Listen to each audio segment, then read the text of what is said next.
StreamYard. Thank you for letting us do our show. We really appreciate that. We only had I did not like the intro auto playing there because it cut off 10 and 1. Did it? Yeah. Well, anyhow, we're fucking in. So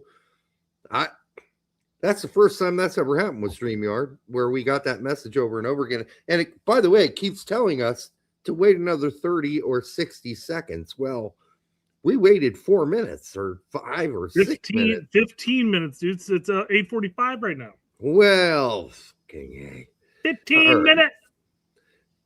Eric says, Derek, take your shirt off. I don't think we need to see that. Eric, I do appreciate the request, though. Does make me feel good. Unless you're into seeing things that aren't quite the way they used to be, because that's how it is. All right.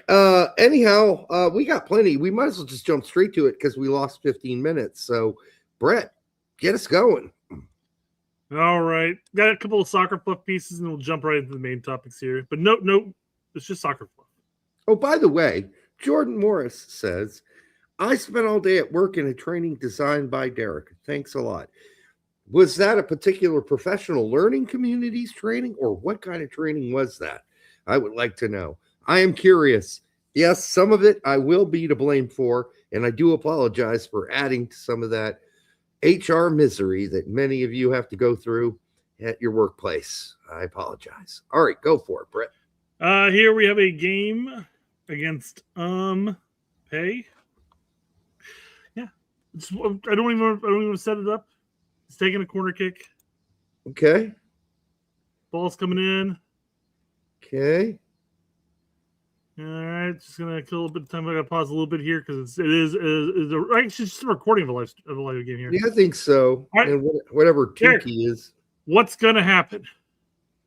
Can it score from there? Think he's gonna score from there? Sure, why not? You assumed incorrectly.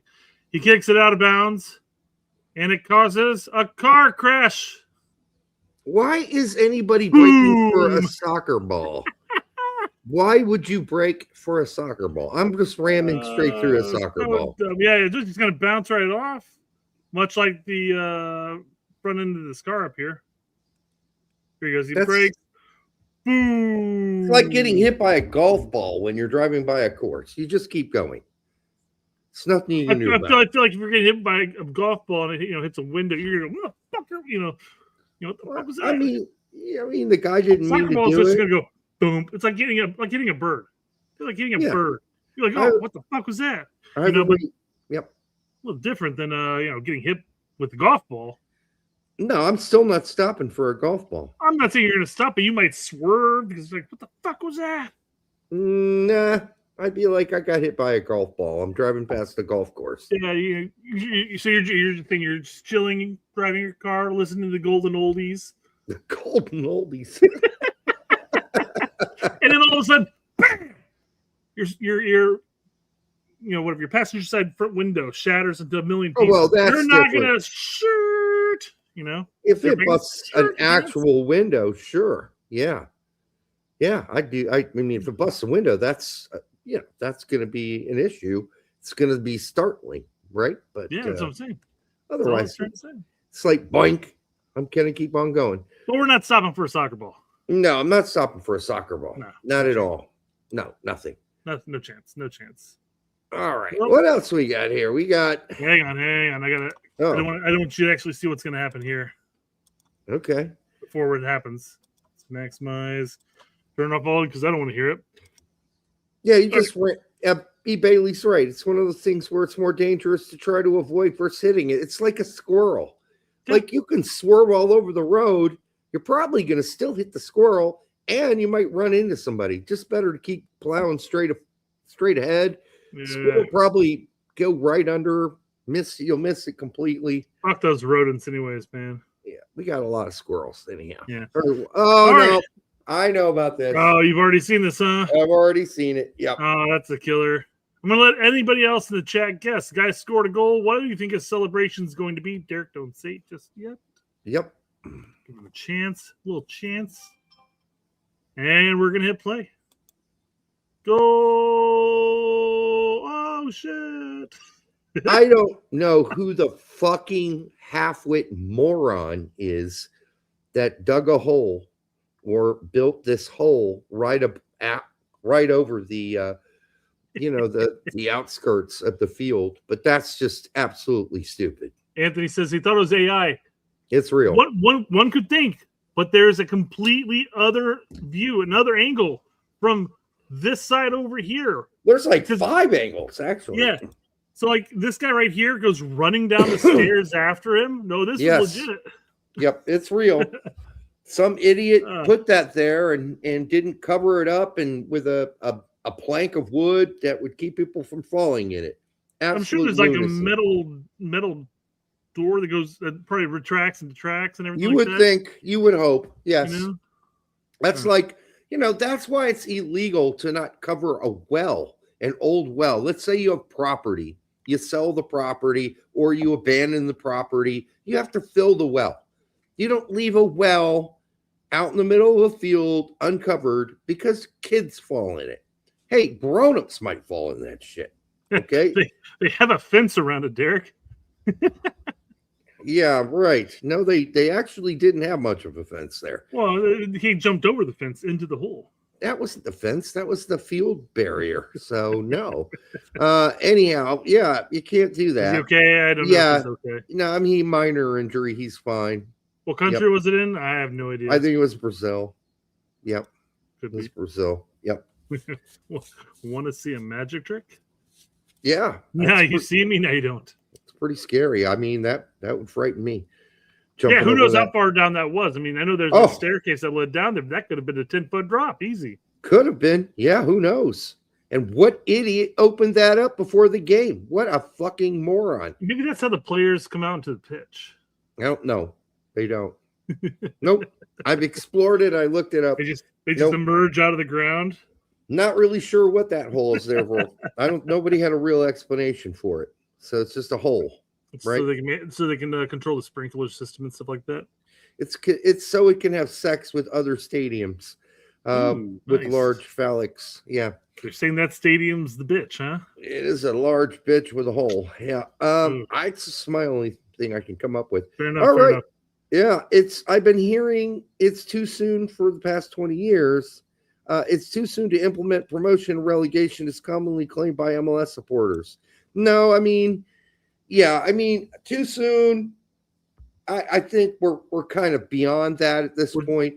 In fact, we may be too far past the threshold at this point that promotion relegation either has to be forced with an iron fist, or or USL really just has to compete completely and maybe offer a better product in the end. Yeah, I mean, MLS isn't going to do that shit anytime soon. Well, the only thing MLS is going to do, and I don't know why you do it at this point, would be MLS 1 and 2. Say you got 36, 40 teams. You split them up into two groups of 2 and have it's simulated They're going to do they're going back to 3 conferences before they do that shit. Oh, yeah, for sure. They're going to do 20 teams in 3 conferences. That's 60 teams total. And that's what they're going to do. Some more like that.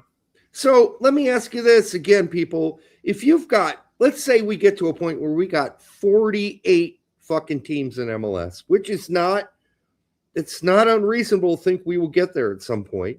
It's a while off, but we could get there. What's the point of Pro Rel at that point? I'm wondering, because that's almost every fucking major city in the United States of America. I suppose the smaller cities, like for our city, our state, you'd be like, well, what if Terre Haute had a team? Wouldn't they want to be able to like what South Bend or Fort Wayne or Evansville? South Bend or Fort Wayne but still, I mean, really? I mean, what if Beasley wants to make his team into a Division I team?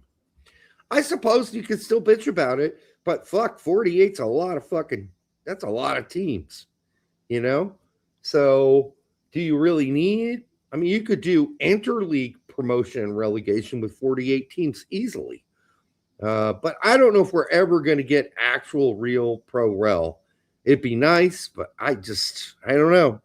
It's going to take something. It's going to take U.S. Soccer and FIFA. Like FIFA have to get on U.S. Soccer's ass and say that's enough.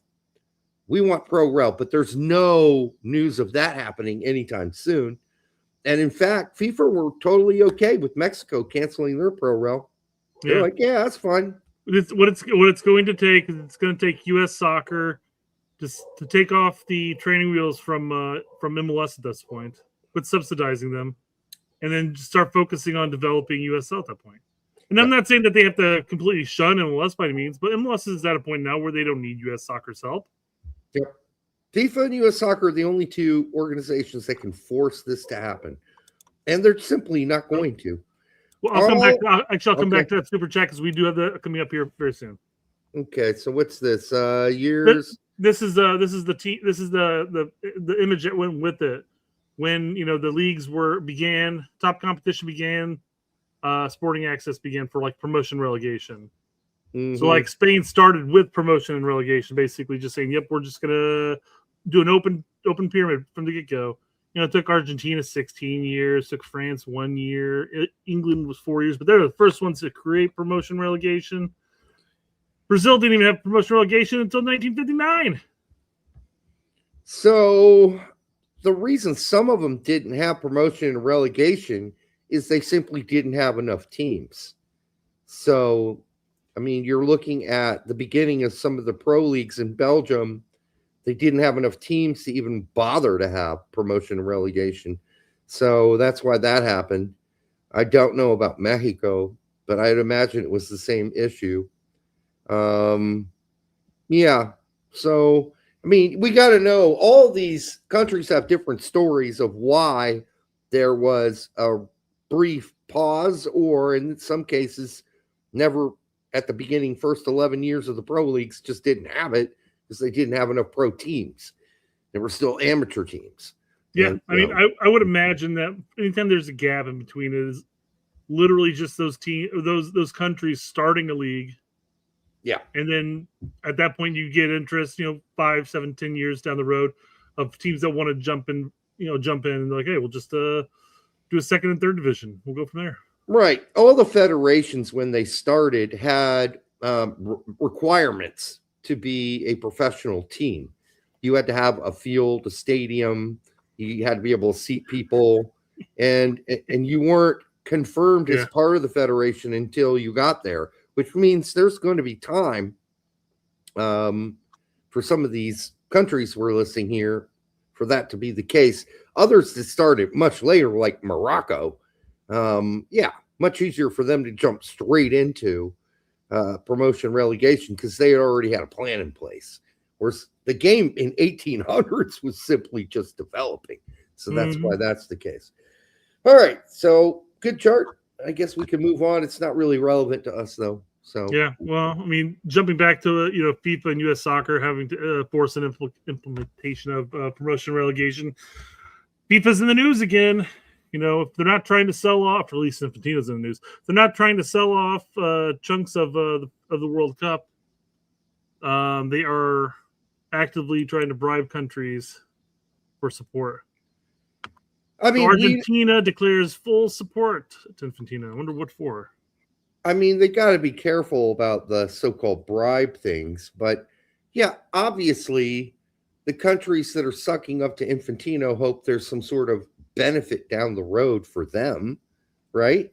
That's why they're doing it. They don't simply believe he's just got the biggest glorious cock, and so they're going to support him. There's something in it for them down the road, and I guess I heard that Mexico's Big Benny is going to CONMEBOL instead. They want to go to CONMEBOL. Like, no, they don't. They want to go to CONMEBOL. A, it's going to be way harder to qualify for a World Cup, and B, even with the expanded World Cup, it just makes it more of a pain in the ass. And B, how do you play all your qualifying games in the United States and make all that fucking money?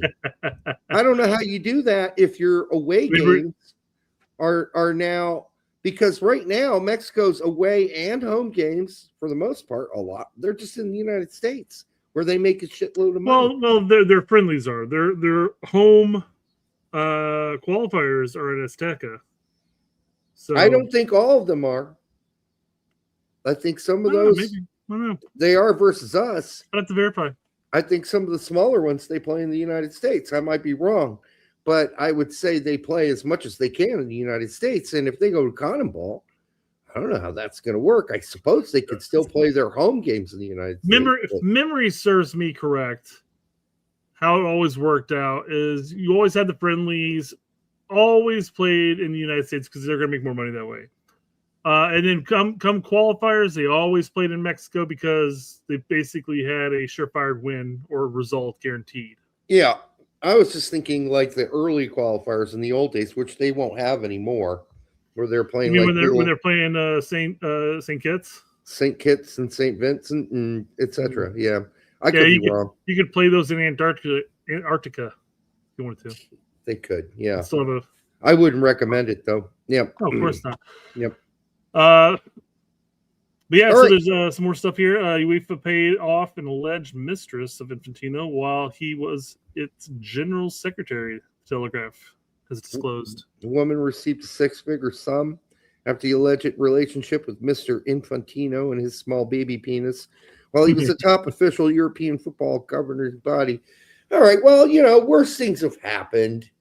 Why is UEFA paying for it, though? I mean, I know he was working with them and not necessarily as the president of FIFA. So he was general secretary of UEFA at the time when this happened. Of UEFA, not FIFA. I'm just saying, as a federation, I'd be livid if money is coming out of our federation's coffers. Now, if this was I agree. If this were a trend, however, where this is happening every time Infantino goes to an organization, I thought the dude was married. Maybe he's not, or maybe he's just fucking around on the side. Either way, these kind of things do happen. I'm not going to condemn a dude for having a relationship if he's not married, especially with somebody who works at UEFA offices, unless it was considered, well, I'm sure it was. That's probably a relationship that shouldn't have happened based on the power dynamics, right? And so I guess they have to pay her off to shut up and leave. Well, I don't know why UEFA is paying for that, except for it avoids a lawsuit, right? And so, yes, UEFA is going to pay it. That's why you have insurance. Like all these companies have insurance for these kind of claims, and in the end, their insurance pays for it. So UEFA did pay for it, but kind of not really. It's through insurance. Anyhow. Should have used Rhea, however you want to pronounce that, like Pulisic did. Should have sued Rhea like Pulisic. No, should have used Rhea like Pulisic. This dating site for celebrities. Oh, yeah. I mean, he still could have gotten in trouble because who knows which end up there. It's still a mistress at that point. Mm-hmm. That's the point. You're an alleged mistress. They're still paying it off. It doesn't matter if you found him on Grindr or if you found him on Rhea. Is he married? Yeah. Well, you can't have a mistress if you're not married. Is he married? We know that for a fact. Again, why wouldn't be a mistress if you're not married? They did say mistress, so there's that. Yeah. Yeah. Okay. All right. So he's just a dirty old man. I don't know how old that relationship is, though. So Derek might qualify for Rhea, but I'm not using Rhea. I'm not using anything, right? Except for my left hand. All right. For the 101 of you here already, thank you for putting up with the, not our fault, StreamYard shanked show at the beginning, but we're going to keep going here. Hey, guys, we know world-class talent is here, but we priced them the fuck out. Can you help us and send some videos? Yeah, this is a little weird. U.S. Soccer saying, hey, every talent deserves the opportunity to be scouted. Applications are now open for U.S. Soccer Talent Reporters Program, helping expand our talent identification network in communities across the country. I mean, this is a novel idea, Brett. Well, hey, Derek, I don't know if you ever got these when we first started the podcast and we were just on like Facebook or whatever at the time. But I'd randomly get messages from people from whatever, Africa or some Caribbean country or wherever, saying, hey, I'm looking to be, scouted and sign a professional contract. Watch this video of me. And it's like, could you imagine the amount of videos and content that are going to U.S. soccer from people all around the country? Could you imagine? And who's gonna watch all those videos? Well, that's why there's an application process. Not anybody can do this. Okay. So I'm sure they're going to pay them some amount for whatever talent reporting they do. I'd love to know the number. And I'd love to figure out how they decide who they're picking. Because there are a lot of people with their own agendas out there who are like, yeah, pick me. I'm going to film all the kids from my club. Right. You know, I'm going to film those guys. It's for a 4B license, no pay. Well, that's cheap as fuck. To a soccer. Super cheap. Derek, do you think we're swimming in money? So, Berliner, did you check into that and see what it was all about? Well, I mean, we can click on this. Just take a look. He probably did. Yeah. I would guess anybody with a coaching background probably did. Berliner did it. He said yes. Yeah. So it sounds like a cheap solution to a great problem, which is we got a huge fucking country and there's no way we're covering it all. So, well, I mean, that just rolls right into our current pyramid anyways for youth development. What are they just going to be scouting the same 2 leagues that everybody else is already scouting? Are they really going to be diving deeper into the realm of hey, here's a podunk travel program in Gnawbone, Indiana. This guy looks pretty good. I'm going to scout him and send him that way. Do you think they're going to do that shit? No. I mean, it's really kind of a hard thing. Obviously, it's funny they're taking applications for a job that pays no money and provides you a B license. I mean, that's hilarious. It's sad.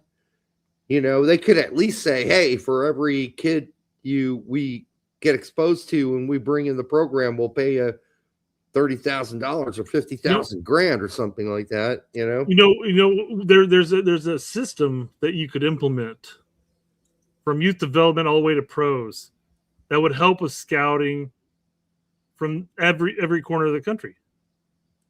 That's implementing promotion relegation. Flock. So we put flock cameras on every soccer field. Yeah, exactly. No, if you have the, but it's like if you have promotion relegation at the point, any small podunk town that has a team that gets any form of ambition, they start moving up. All of a sudden, they're going to get those players are going to get scouted more by the teams in the higher up leagues, and they're going to move up. It's just easier that way. It's a pathway. It's easier. Let's just do that. It's a pathway. It's a pathway. If I hear another MLS next, I'm not getting to MLS next tomorrow. All I know is if I hear another motherfucker say pathway, I'm gonna slap him straight in the face. Hey, that flock idea that's a thing, man. They're putting those things up everywhere, so they can track whenever you fart in public. They're gonna have that thing. People are accidentally running into them and chopping them down with chainsaws. I mean, it's an accident. They tripped and fell. Hey, man, there's nothing like having Big Brother track you everywhere you go and every move you make, every sound you make. There you go. Yeah. I'll be watching you. Hey, all right. Yeah, flock. What? That's yeah. Anyhow, all right. So what else we got here? Derek, you have nothing to worry about if you're not doing anything wrong. I'm not doing anything wrong. I really am not. I honestly, I'm a perfect citizen at this point. Should also just put cameras up in our houses so that they can record that too, right? Well, we got phones for that. No, I mean I don't want anybody following me in my house. No, that'd be bad because what I do in here stays here. It's like Las Vegas. All right, that's what the VPN for is to block your internet. No, the VPN is so I can get porn channels by pretending to live somewhere else because in Indiana they're banned. It's just going to prevent them from being able to. It makes the view what you're viewing. Yeah. Rob Garcia asks, is getting a rub and tug a crime? It really depends, Rob. If it's in a public place, it is. Otherwise, it's perfectly legal. Perfectly legal. And in some public bathrooms, you can get away with it. But not if there's a flock in there. It won't be legal anymore. You'll get busted. I don't even think it's still illegal in a public bathroom, dude. What are we talking about there? No, it's still illegal, but you're not going to get caught, usually. right? You should know that. You do it all the time. I'm very cautious about when I do it, though. You pick very isolated parks in which that occurs. It's going to be good shrubberies everywhere. Good shrubbery. Yeah. A lightly attended public park, with good stalls with sturdy doors. Definitely don't want any overhead lights, though. It's got to be dark resident. It's got to be a dark park. Mostly lit by outside light. Yes. All right. The U.S. men's national team played 0 competitive matches outside the U.S. soil from after the 2022 World Cup to the 2026 World Cup. No shit. The U.S. need to start scheduling friendlies against European. Listen, I am really sick of this comment. I am sick of this. Hey, fucking do some basic fucking research. We can't play European teams during the FIFA breaks. They are playing fucking Nations League. They're playing other European teams. I'm going to slap a motherfucker next time I see this. I am so sick of this comment.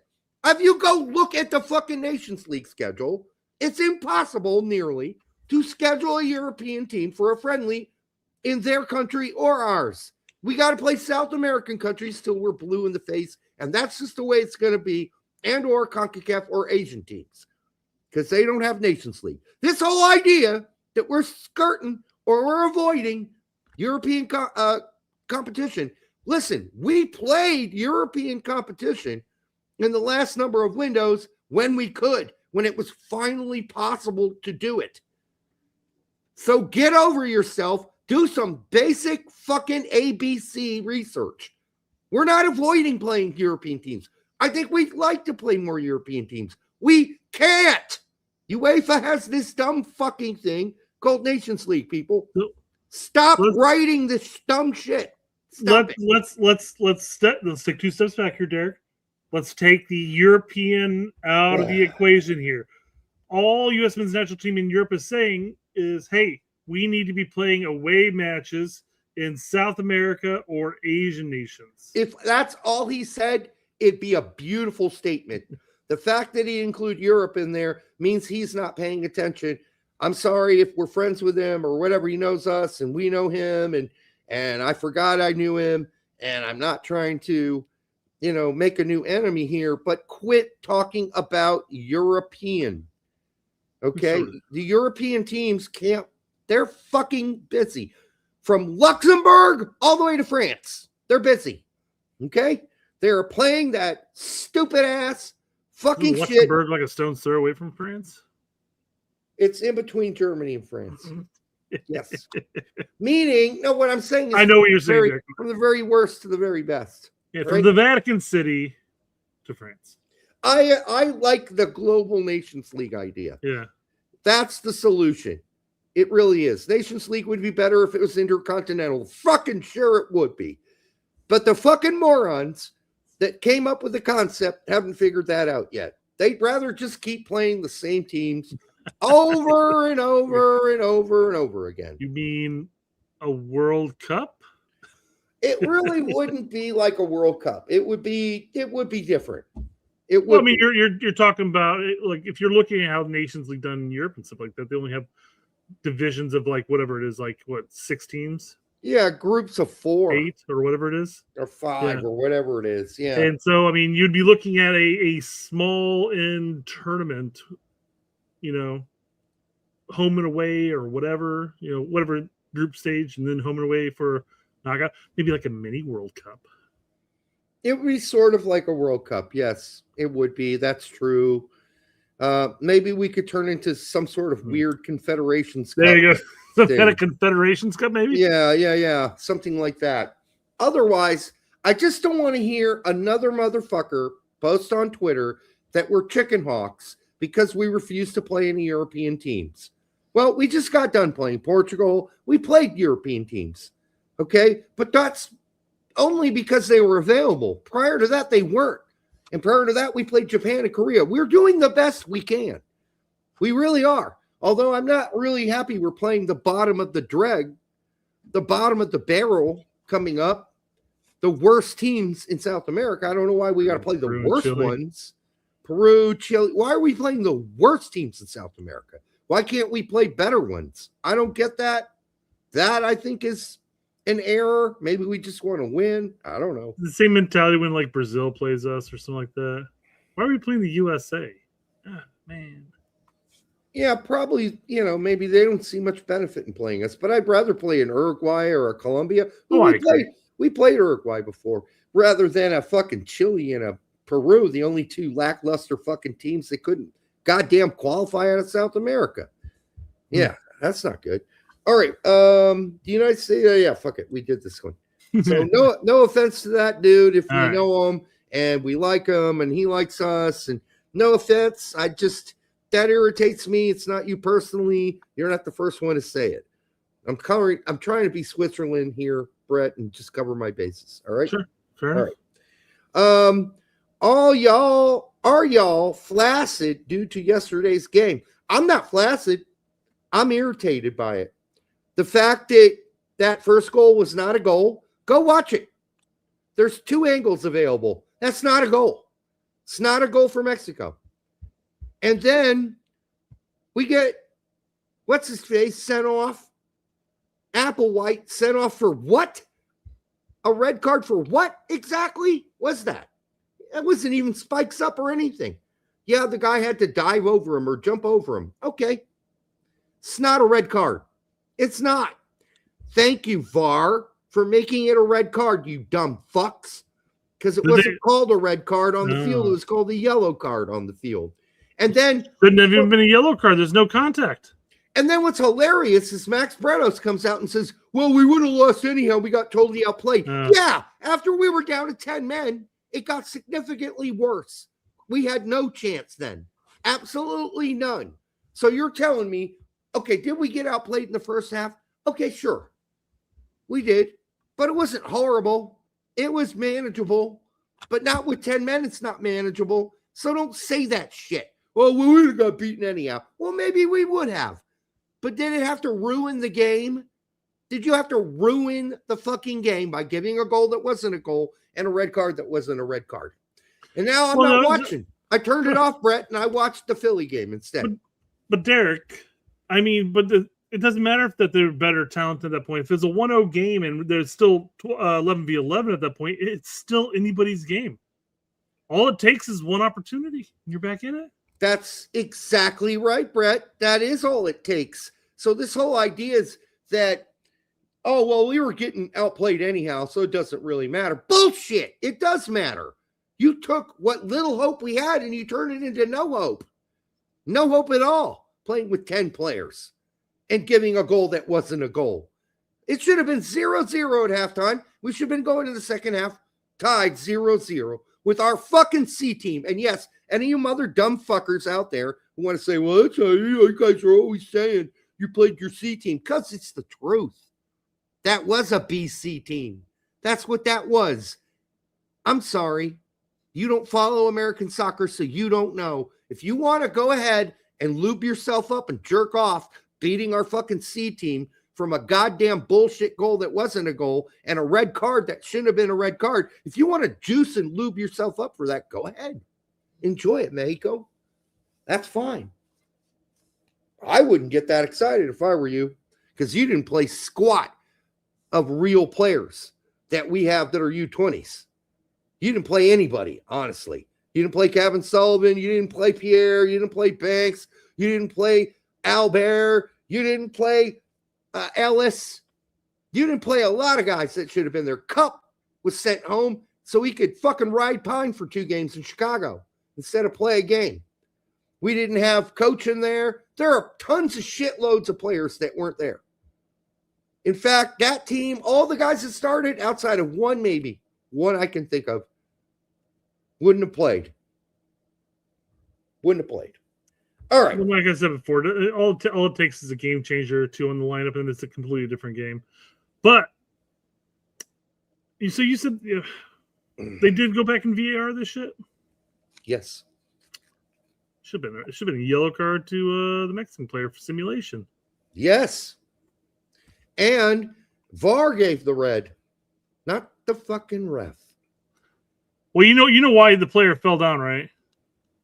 He could have been playing for the yellow card or trying to draw the whatever card he was hoping for. But this touch, the ball goes whoa, and he sees it going way over there, out of bounds. He's like, I'm not getting that. So then he's like, well, this guy came sliding in, so I'm just gonna fall down. So he could have landed. Oh my God! He even braces his fall like it was no big deal. Look at that. He's so ready to make this tumble already. Come on. I'm surprised. I'll give him credit, though. He falls. Oh, chest first. He falls, and he immediately just goes, where's the call? Instead of rolling around like he got shot. So I'll give him credit where credit's due. At least he was selling a foul. He wasn't selling like he just got injured.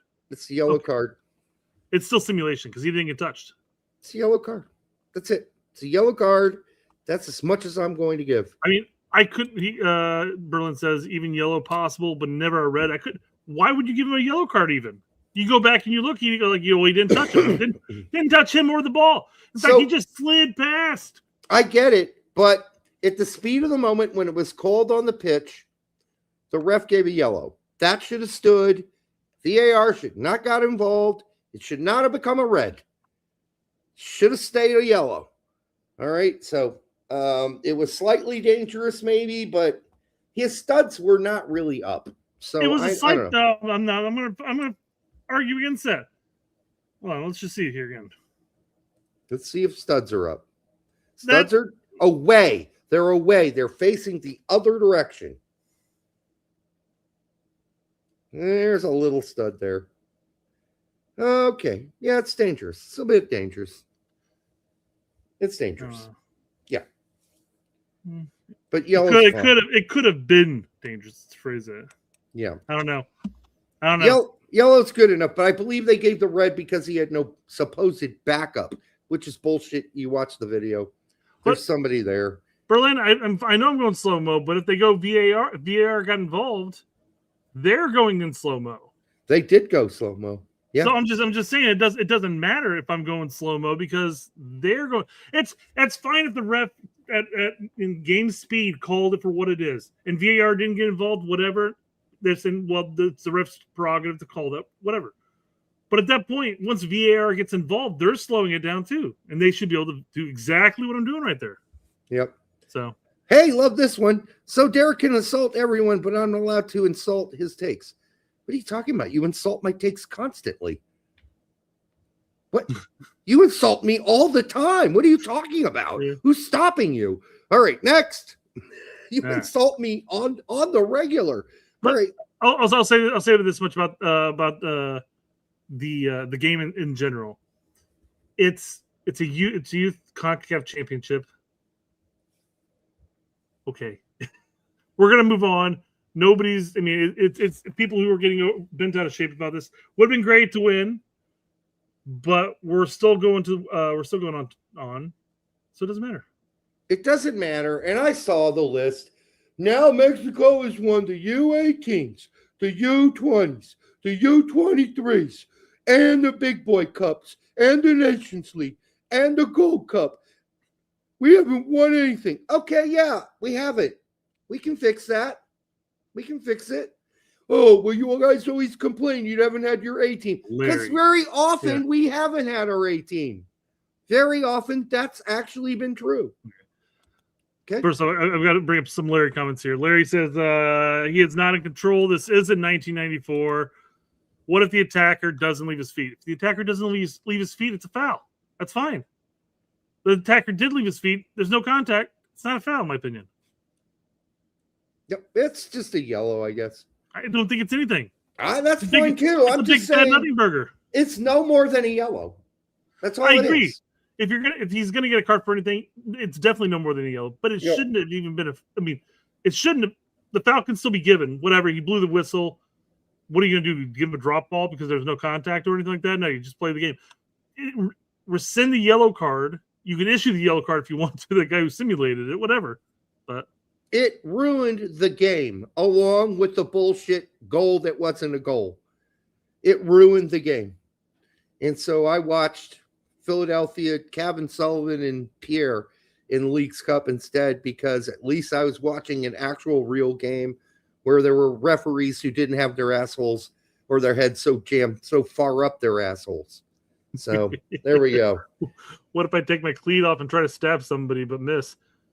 You're gonna stab somebody with your cleats, man. What are you playing with? Are you playing with metal studs, man? That's illegal. You can't do that shit. Yep. So yeah. What are you? Are you happy? Happy Gilmore? Come on. Yep. Oh, this is a good point by U.S. Men's National Team prospects, who's back to have banned me again. He already banned you again? Yeah, he accidentally followed me, and so he figured it out, and then he unfollowed me. All right. So how about former U.S. Men's National Team coach Berhalter recalling the best player on the U.S. U20s from the ongoing CONCACAF U20s to sit on the damn bench and not play for 2 games while he cycles in 3 other CBs? Yeah, it was ridiculous. It really was. You can speak to this. You're a Chicago guy. I will say this, U.S. Men's National Team prospects, he probably was thinking, oh, that guy, that's the lube guy. I'm banning him. So there you go. Let's also be very specific here. He recalled him. It's Leagues Cup. And he's doing this for more of a long-term thing because of the series. Well, it's not listed as a season-ending injury because we're past that date or whatever. How is that even? Did you see that? What? Apparently, the injury to our center back cannot be listed as a season-ending injury because we're past the threshold of where a season-ending injury can be labeled as it is. So he's just out for the rest of the season or whatever it is. Yeah, that's weird. It's like, why even bother? Why put the effort into this label bullshit? Mm-hmm. That doesn't make any sense. Just call a spade a spade, yeah. Greg's doing this. He's thinking long-term at this point. But then again, if you're thinking long-term, why even bother recalling him for the short term? Yeah. Just bring him back in after the Mexico game, and then all of a sudden you still have him. Yeah. So I don't know. It was a pretty weird call. The more I think about it. Jesus says, but if USA would have won, y'all would have taken out the loop. I doubt it, because we all know. I mean, we've won U17s and U20 CONCACAF championships before. Yeah, very few of us really care. Nobody breaks out the loop for that, my man. Because even if we had won that game, I guess the only positive from that is if our C team can beat your A team or your B team or whatever you want to call your team, that's positive for us. Shows some positivity. It says that, well, if our C team can win, then our A team would have kicked ass, you would assume. But nobody gets that excited about youth programs because most of us, especially the people watching this show, know that the majority, i.e. 99% of those players, will never make a real contribution to the U.S. men's national team. And that's just a fact. That's how that works. Well, so that's quite across the board, too. That's not just yes, US. It's not just the U.S. I mean, I'd like to see the numbers in Mexico. I would suspect they're a bit higher than our percentages are, but our youth teams do not generally spawn a giant percentage of future U.S. men's national team players. We just don't. I don't know what your country's like, but I know that ours and most European countries and most South American teams, their youth squads maybe get you out of a 26-man team, a couple players going down the line that actually contribute to your national team. So, yeah, man, anybody getting too lubed up for that, they're just smoking the wrong weed is all I'm saying, all right? As Berlin says, because we're old as shit and just know better. We do know better. We've been around. We've seen all this before. We've watched hundreds and almost thousands. I can say at this point, I've watched thousands of youth prospects over the last 30 years come to nothing or come to being just a decent pro or come to being a reliable MLS player and no more. All right. We could go down the list of hundreds and hundreds and hundreds and hundreds of players that were supposed to be the bee's knees. And for whatever reason, whether it be injury, regression, lack of development, lack of inspiration, just never amounted to a hill of beans. Okay? So we don't get that excited. Why not throw that in there? Yep. So this comment came after. I want to get your take on it. As the academy programs and Next Pro have developed, I think MLS teams are far less reliant on youth national teams as the means of player ID and development, and thus don't make them much of a priority. Additionally, with MLS salaries increasing, clubs want their investments with them. That will be the case when the salaries increase. I think you're going to see that with some teams, but not all. I think the teams that are already invested in developing youth players are going to continue to do that. That's Philadelphia, Red Bulls. San Diego will probably still give it a good go. There are certain teams that care about developing youth players. There are some teams that could give two flying fucks. Portland, Houston, they don't care. I don't think they're going to ever care. Okay? So I don't know how much any of this changes based on the salary. We will have to wait and see. I'm curious. I really am. Kansas City's not doing too shabby. Yep. Paul McCall still playing ? Oh my God. I don't think so. I think so. I think he retired. Derek X. Oh, Derek X was a great rapper for Brand Nubians. Derek X was my favorite rapper for the group Brand Nubians. Literally gets blown every week claiming the next big thing in youth American soccer. Oh, Derek X literally gets blown. Yes. Oh, there's a comma. The comma would have been sufficient there to help us out there. Yeah, comma would have helped. I agree. There are plenty of people who are getting overhyped about untried talents and prospects. They're just all over the place, and they need to stop. Yep. That took me for a little bit. I brought this up because I was like, is he insulting Derek and his posting on X? But then when we said the comma, I was like, oh, okay. Yeah, the comma. We agree on that. We agree. Listen, people need to stop getting all hyped up about all these players. I know Goza's going to Crystal Palace. I know that's really exciting.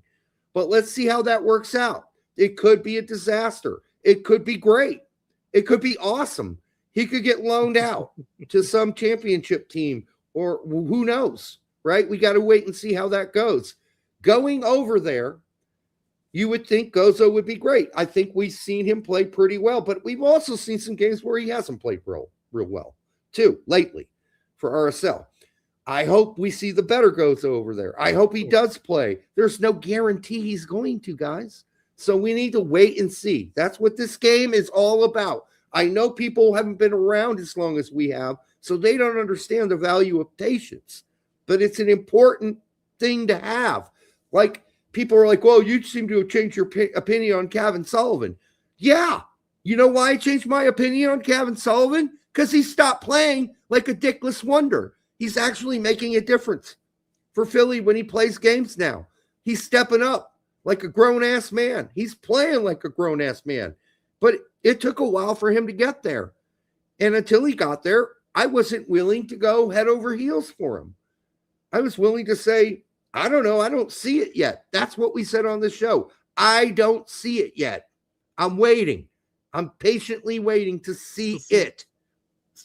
I see moments still, not necessarily the complete package, but he is a 16-year-old. So again, he's got tons of time and room to develop here. And he's still very promising talent. And but the entire time we've been sitting here saying, guys, don't get too overly hyped and excited for a talent that has yet to play a professional game. Never mind, he's played professional games since that point. But yes, I don't know.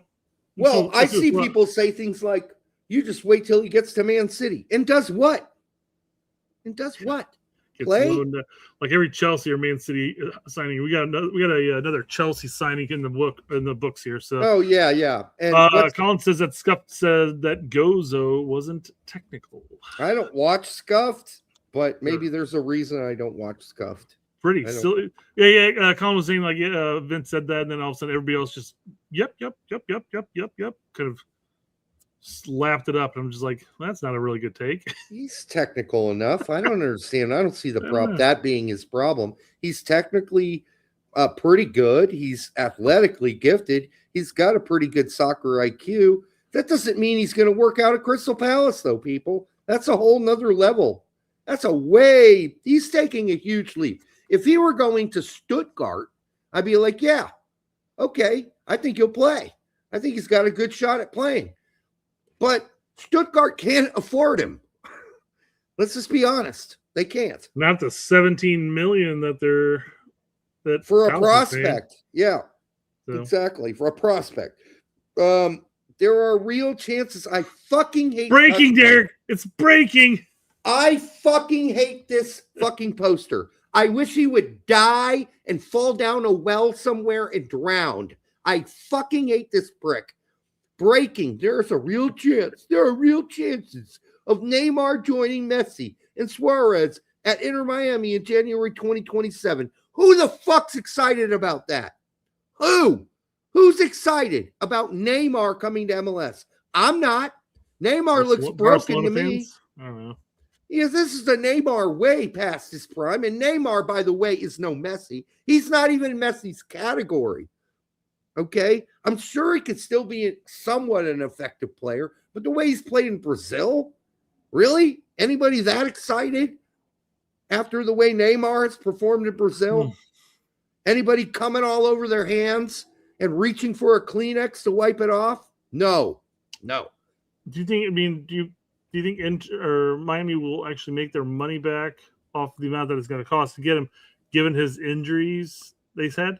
I don't even think it's going to cost them that much at this point. You don't think so? No, I don't think so. Not as much as you would suspect.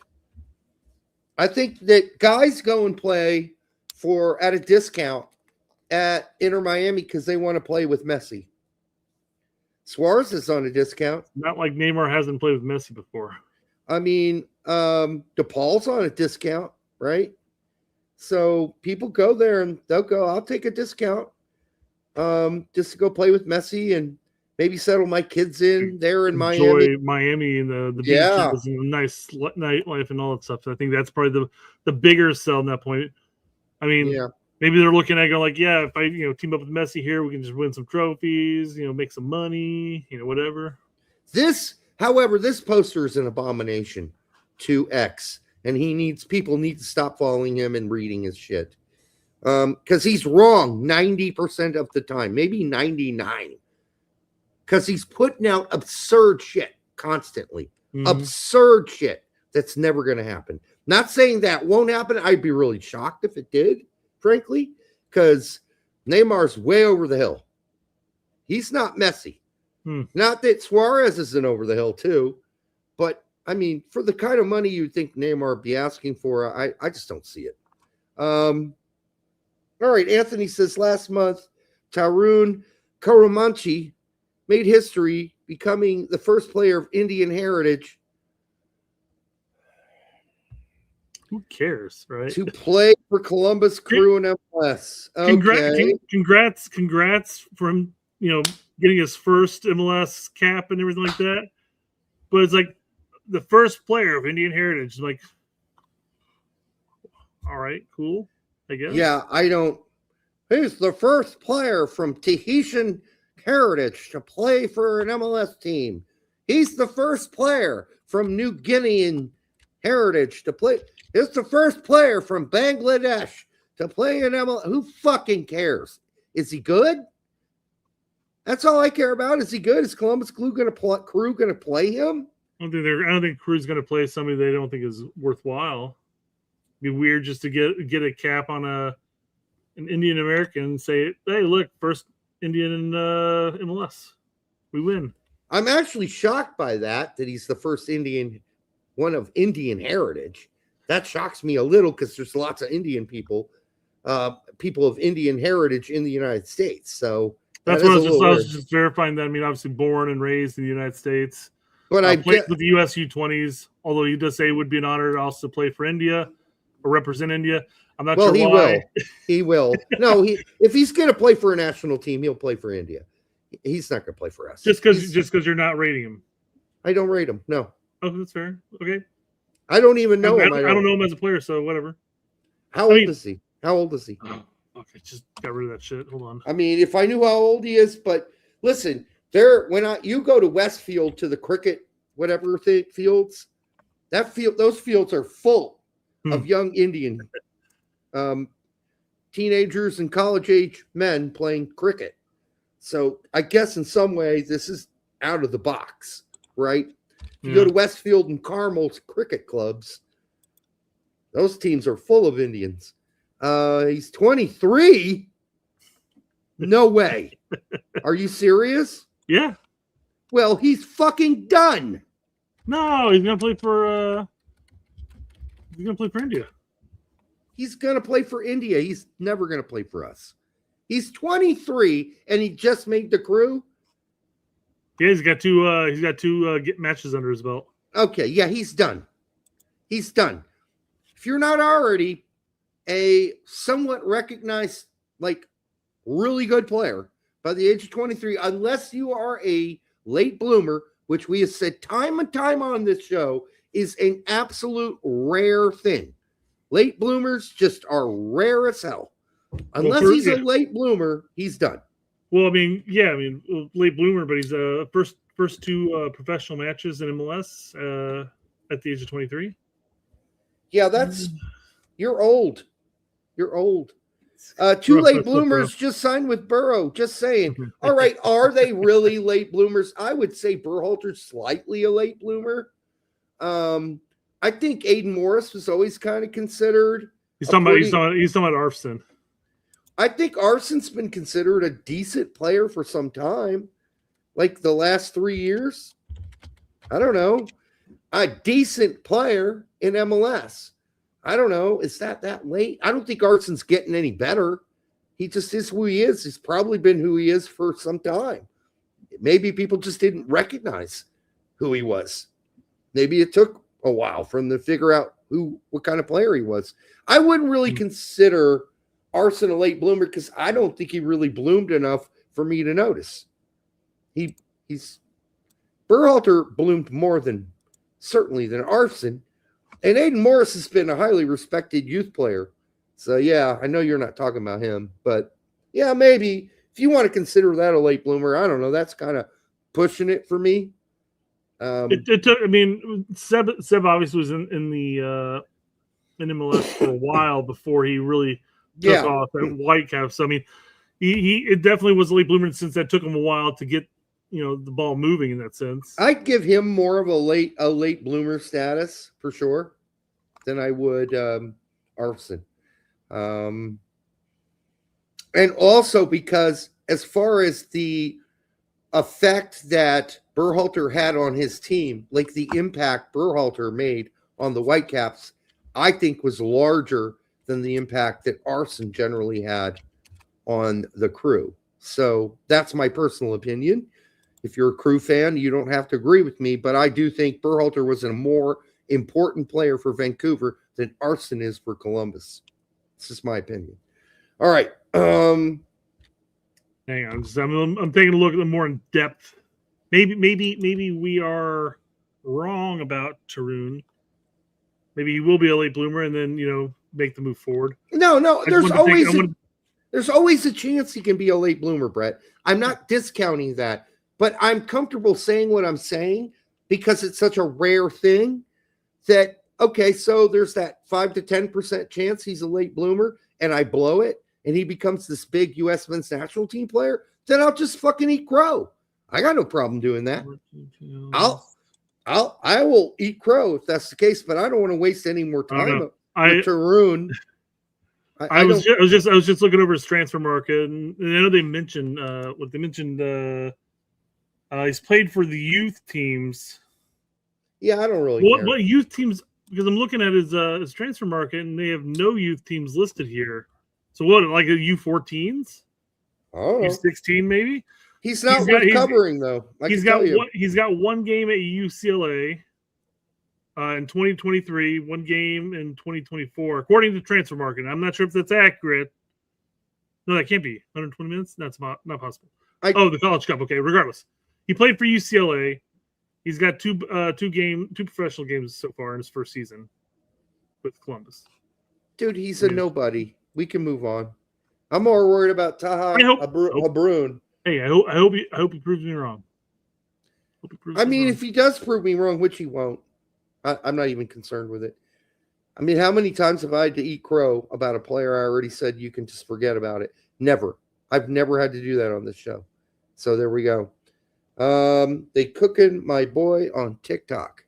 Oh, because he's chunky. Yeah, if this guy made it to MLS, anybody can make it. Yeah, this kind of sad in a way because Luna came in not long ago, completely thin, super fit, and now he's put the love handles back on. I don't know what's going on there, but there was that talk for a while that behind the scenes and even somewhat in public, there were comments by Poach that said he didn't work hard enough in the offseason before MLS season started, and I'm letting him go because of that. He had a little bit of an injury leading into the MLS season, but yeah, Poach's comment was that he didn't hit the take mold it seriously change or whatever. Yep, he didn't take the new season seriously. He came in overweight. He came in unfit and didn't put a full effort in like he had been doing. Right, he was super thin last season.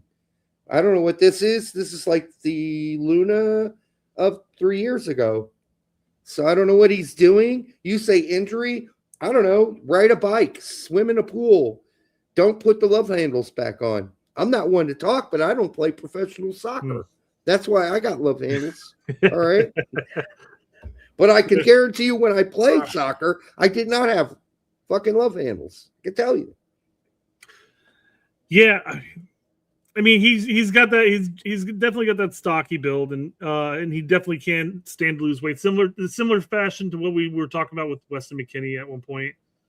I still think he has talent. I still think he can be a good player. Sure. So I mean, we're not bashing him in that sense. But, no. Yeah. But I mean, if all the things being said behind the scenes are true, and what have been said in public is true, and then you watch him play and you're like, wow, where is that super thin, sleek dude we saw a year ago? Where did that guy go? I don't know. It's a different guy. Different priorities. So it's fine. Yeah, he's a stocky guy to begin with. I don't mind that. I like that about him. But stay in shape, dude. Stay in 100. And listen, we're not just making this up. People said it. We're not the only ones that said it. So there you go. Barcelona for $5. Hello, brother. Thank you. Arson was a contributor to the U.S. Seb actually was one of Vancouver's best players. Also won me over a bit having some balls in the Belgium match. Yeah, I mean, listen. Seb has some really specific skills that are going to benefit any team. I.e., he is one hell of a set piece taker. He's a great crosser of the ball. He's a hard worker. He's pretty technically at least gifted enough to hang in there, especially in the championship. He's a good player. He's a really good player. And I think willing to shoot the ball from outside the box, too. And Arson, as long as he's an ass to play defense, Brett, he's going to be great in the championship. Yeah. If they play him at left winger and let him do his thing and don't ask him to play left back, he should be fine. He should be fine. Agree. I don't disagree, Derek. Don't disagree at all. Yep. Yeah. Speaking of, this is a video you sent my way. Is there a timestamp for this bad boy? There isn't. I didn't know it was 3 minutes and 58 seconds, but let's just read the top because I think it gives away what I'm talking about anyhow. This is only the beginning. This is for Berhalter. I feel like, this was Nico Cantor's comment. Sorry, Nico, I'm about to rip your fucking balls off. This is only the beginning. I feel like for a guy like Sebastian Berhalter, who can grow into a formidable midfielder, he already is at this level a formidable midfielder. That's the key right there. This level, right? Like, what are we talking about? Is he going to be a formidable midfielder in the EPL? No, he's not. He's not, Brett. So. You know it. I know it. I wouldn't put money on it. Where Berhalter is as a late bloomer is all. That's where he is, and it ain't growing from there. This is it. This is the best Berhalter you're going to get, and he's going to be good this season at Middlesbrough. He's going to be really good.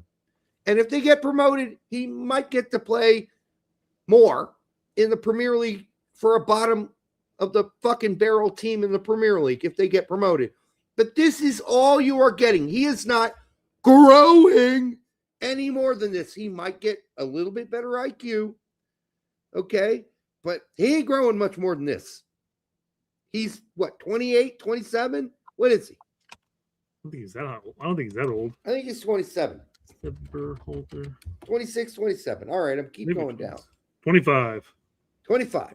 He's not getting much better than this. This is it. I think he's at I think he could be a serviceable midfielder at a higher level than the championship. Now, mind you, I don't know how well he'd produce in the EPL, but we had these same questions about Brendan Aronson too, and he's at least had a decent season last. So yeah, they play totally different positions, though. Oh, I 100% agree on that. Yes, I could see Berhalter playing in the Bundesliga for a mid-table team.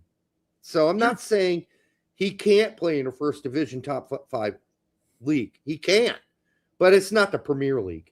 Okay, he could play for Middlesbrough if they get promoted next season, but he's going to have a rough time of it in the Premier League, and so will Aiden Morris. I think a part of that just stems from Middlesbrough versus the rest of the EPL. Correct. I just think it's going to be rough. Elversberg, yeah, he could certainly play for Elversberg. There is no doubt he would be a starter for Elversberg tomorrow. But him growing into a formidable midfielder, that's the quote I am smashing. Again, it depends on what level Nico's talking about. He's already formidable for the level he's at. He'd be formidable at the bottom 8 teams in Bundesliga. He would be formidable for sure. He's better than Sands, in my opinion. He's a better overall player than Sands. He would be fine in the Bundesliga. He'd be fine at the 12th best team or the 10th best team in Italy. He'd be fine. He'd be fine there too. He could do that. And he'll be fine here in the championship. He'll be really good. He could play with Vucio at Venezia. Mm-hmm. Absolutely. He could play it right next to him. Well, and then to your point, at that point, he could play an EPL side just on a team that's probably going to be contending for relegation. Yes, but he's not playing for Fulham, and he's not playing for Brentford, and he's not playing for Brighton. He's not playing for any of the teams in the mid-table that are competitive. He's not even going to play for Tottenham, who are at the bottom of the table, near it, because they want to get a lot better, and Berhalter's not going to make you a lot better. He'll be really competitive. He'll be very good. The Premier League is just a step over what he can handle, I think.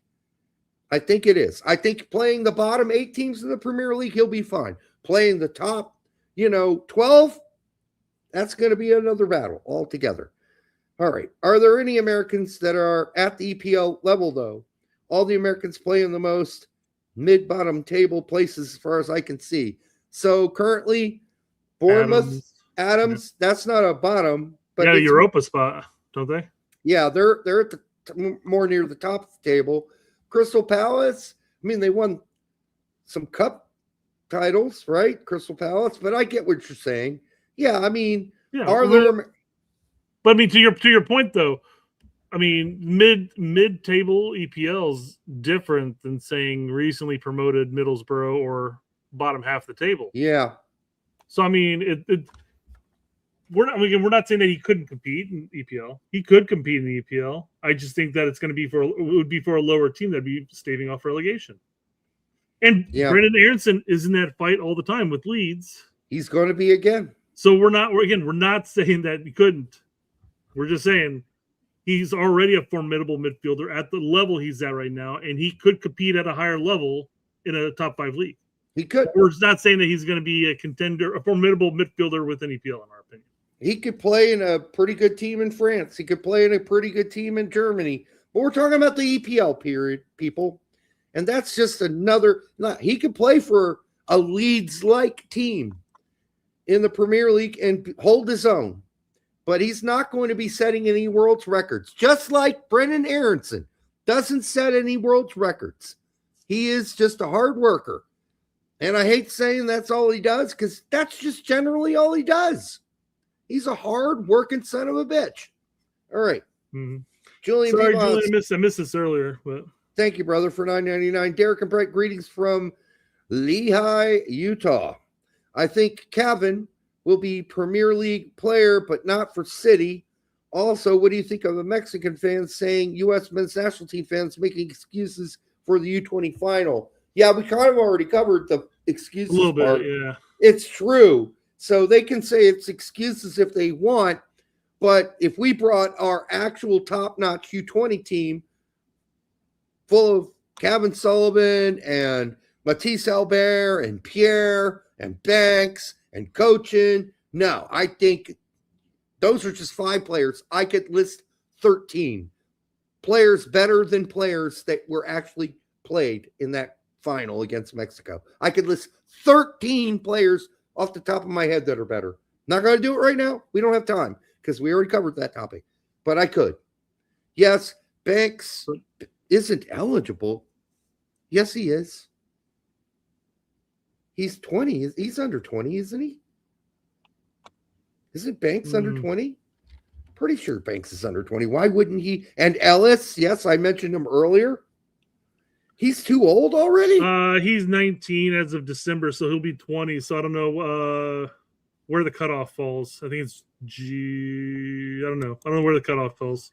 I know we brought our U19 team, but we could have still brought him. I think he would have qualified, no problem.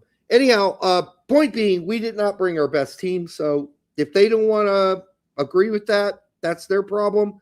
And as far as Kevin,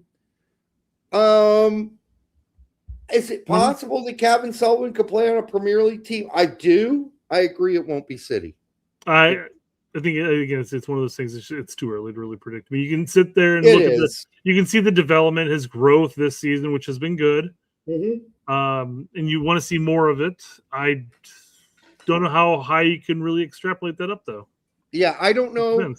All I've seen is after the World Cup break, I have seen a significant jump from Kevin Sullivan in his participation as part of an actual playmaker of the team. I have also seen him grow at least 2 inches or close to it. He does not look like a dwarf anymore on the pitch. He looks taller. I may be wrong. I may be imagining that. I don't think I am. Because when I used to watch him, I would just look for the really tiny guy. And that would be Kevin Sullivan with blonde hair. Now, I see a guy that does not look as small. Now, Derek, are you saying he grew 1.5 inches over the summer? Yeah. It's very possible. That's very possible. I did it. I grew 3 inches in a 3-month period over the summer once. 3 inches. Not just here, too. Here, down here. Hey. So, hey. Anyhow, it's possible, and I just don't think he looks like a dwarf anymore out there. And if you're saying, well, size doesn't matter, yeah, ask your girlfriend. Size does matter. And number 2, I think it helps. It helps to be more, because he's a gritty, kind of grindy bulldog player. It's going to help him to be a bigger mammal out there to play that way. And I've already seen it in the 5 games I've watched, or 4, whatever. I think there have been 4. It'll be since the World Cup ended. Interesting to bring that point up. The whole gritty bulldog type of player, obviously obtained as playing a young player at a higher age bracket. He was whatever, a 14-year-old playing with Philly 2 against other 23-year-olds. Yep. Probably always playing up for the most part throughout his youth, and he was always shorter than everybody else. Hell, he was shorter when he joined Philly this season. Yep. So he had that mentality of that small man mentality on the pitch. You have to be a little more grittier and a little more of a bulldog on the pitch. So when he does grow and get bigger, obviously, that feel like if he holds on to that mentality, that'd make him a dangerous player. Yeah, absolutely. Skill side alone, just the mentality alone. Great.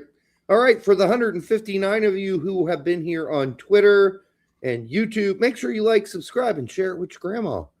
We do appreciate it. Kiss your stepsister on the cheek for us. I grew 1 inch of height at 26.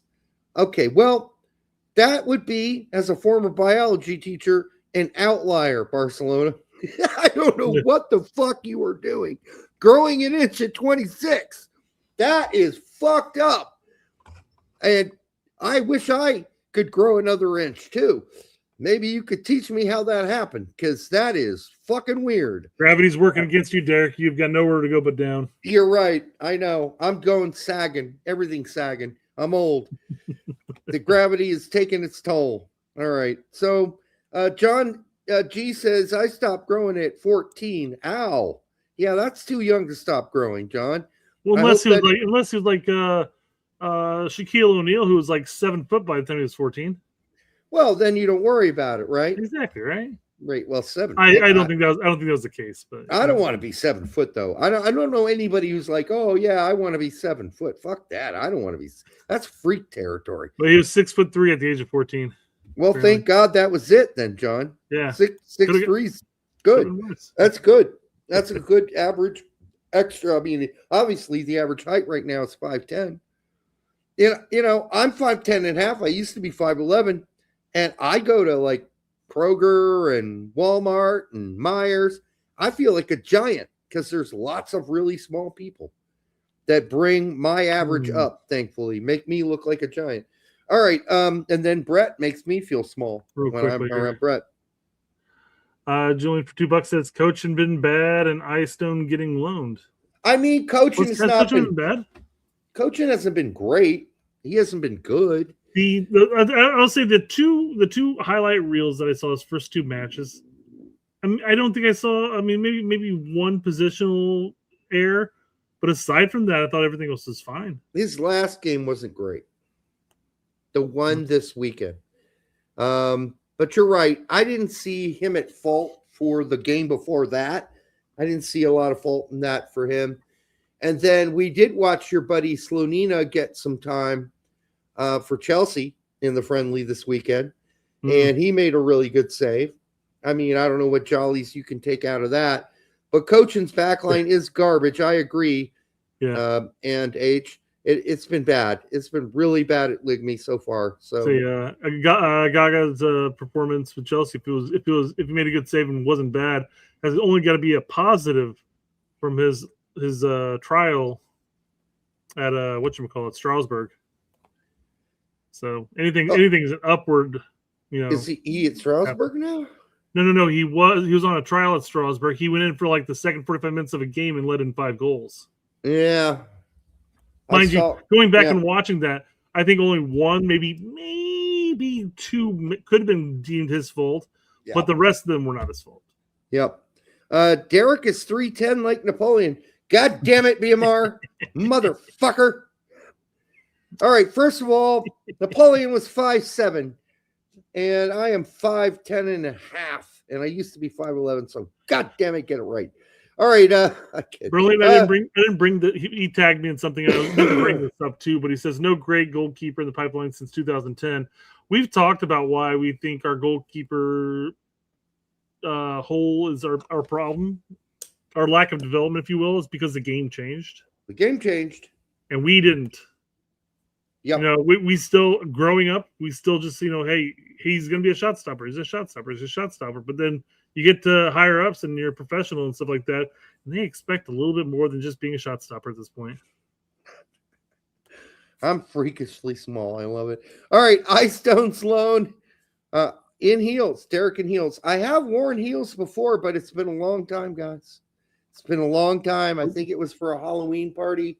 We dressed up as gals one Halloween party in college. I was pretty hot, I have to say. All right. Would you do me? I'd do me. I wouldn't have done me. I mean, I do myself all the time, but it doesn't matter. All right. Ice Stone alone is fine. Rotherham look to get promoted. Yeah, sure. We'll see how much he plays. Here's the thing about going to a lower league team and getting the starting job. That could last one game. One game. Okay? And if you blow it, you're out. It's as simple as that. All right. The B-Mar says, why can't we find shot stoppers? go back and watch all of our blunders of goals, and it's not due to shot stopping. Right. It's not shot stopping. Freeze having flubs here and there of just like mind farts. Well, you looked at when Brady got his 45 minutes and he had that one little chip over the head thing when he came out a little too far, similar to the goal that got scored on just recently. I do think there's some guys that have been shot stoppers and then aren't now. Like Turner was a shot stopper. He just isn't anymore. Yeah. His confidence is gone. Part of being a shot stopper is having the confidence to anticipate because you just feel it in your bones. Well, Turner doesn't feel it in his bones. Freeze, shot stopper, not bad, not so good this season. Okay. Swatke, not bad. Okay. But I don't know. We haven't really given him a shot lately. And then who's there? Brady. He can be a pretty good shot stopper. He made a couple good ones last night. Trumped with that blunder of a goal. Yeah. And at first I went to defend him too. I was like, oh, I think Brady would have gotten it if the defender didn't slow it down. But then rewatching it again after saying that, I saw that there's a much larger gap, and that there's no chance in hell he was ever going to get to that first. I don't know what he's thinking. Yeah, you would really hope we could find an elite shot stopper. We don't have one of those. We don't have any elite Casey Keller type shot stoppers. We don't have a Brad Friedel. We don't have a Howard shot stopper. We just don't. We have decent shot stoppers who are bad with their feet. That's a horrible mix. At least if you had an amazing fucking shot stopper like a Howard, then you would live with the fact that the feet weren't so good. But we can't seem to get either thing to the top level, right? So that's the problem. Like, I would even live with a world-class shot stopper right now with horrible feet and just tell him to boot it forward every time. Fuck playing out of the back. But if you shoot a ball at the goal, that motherfucker's saving everything.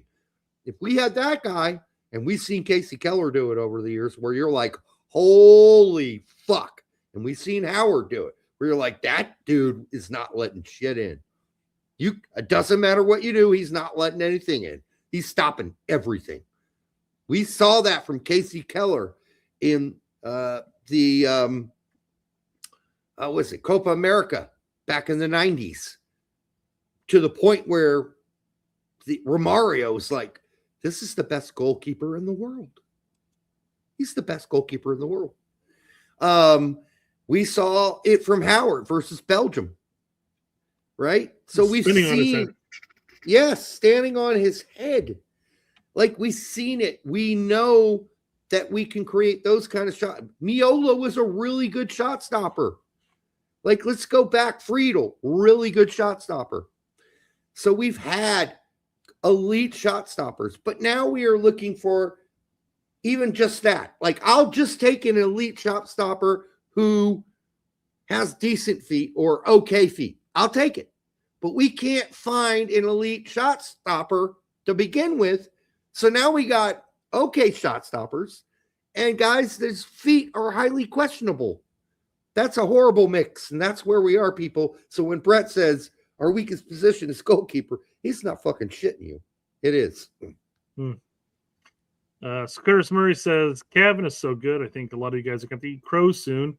He's starting to grow beyond what I see typical U.S. prospect. I did not ever see young Pulisic play like how Kevin does. Well, that's on you, dude. Because fucking young Pulisic was fucking ripping shit up at Dortmund. The fact that you didn't see it is on you. Well, a Pulisic, obviously at 16 was playing at Dortmund, came over and ran with the 2018 qualifiers and actually led in goals and assists in that qualifier.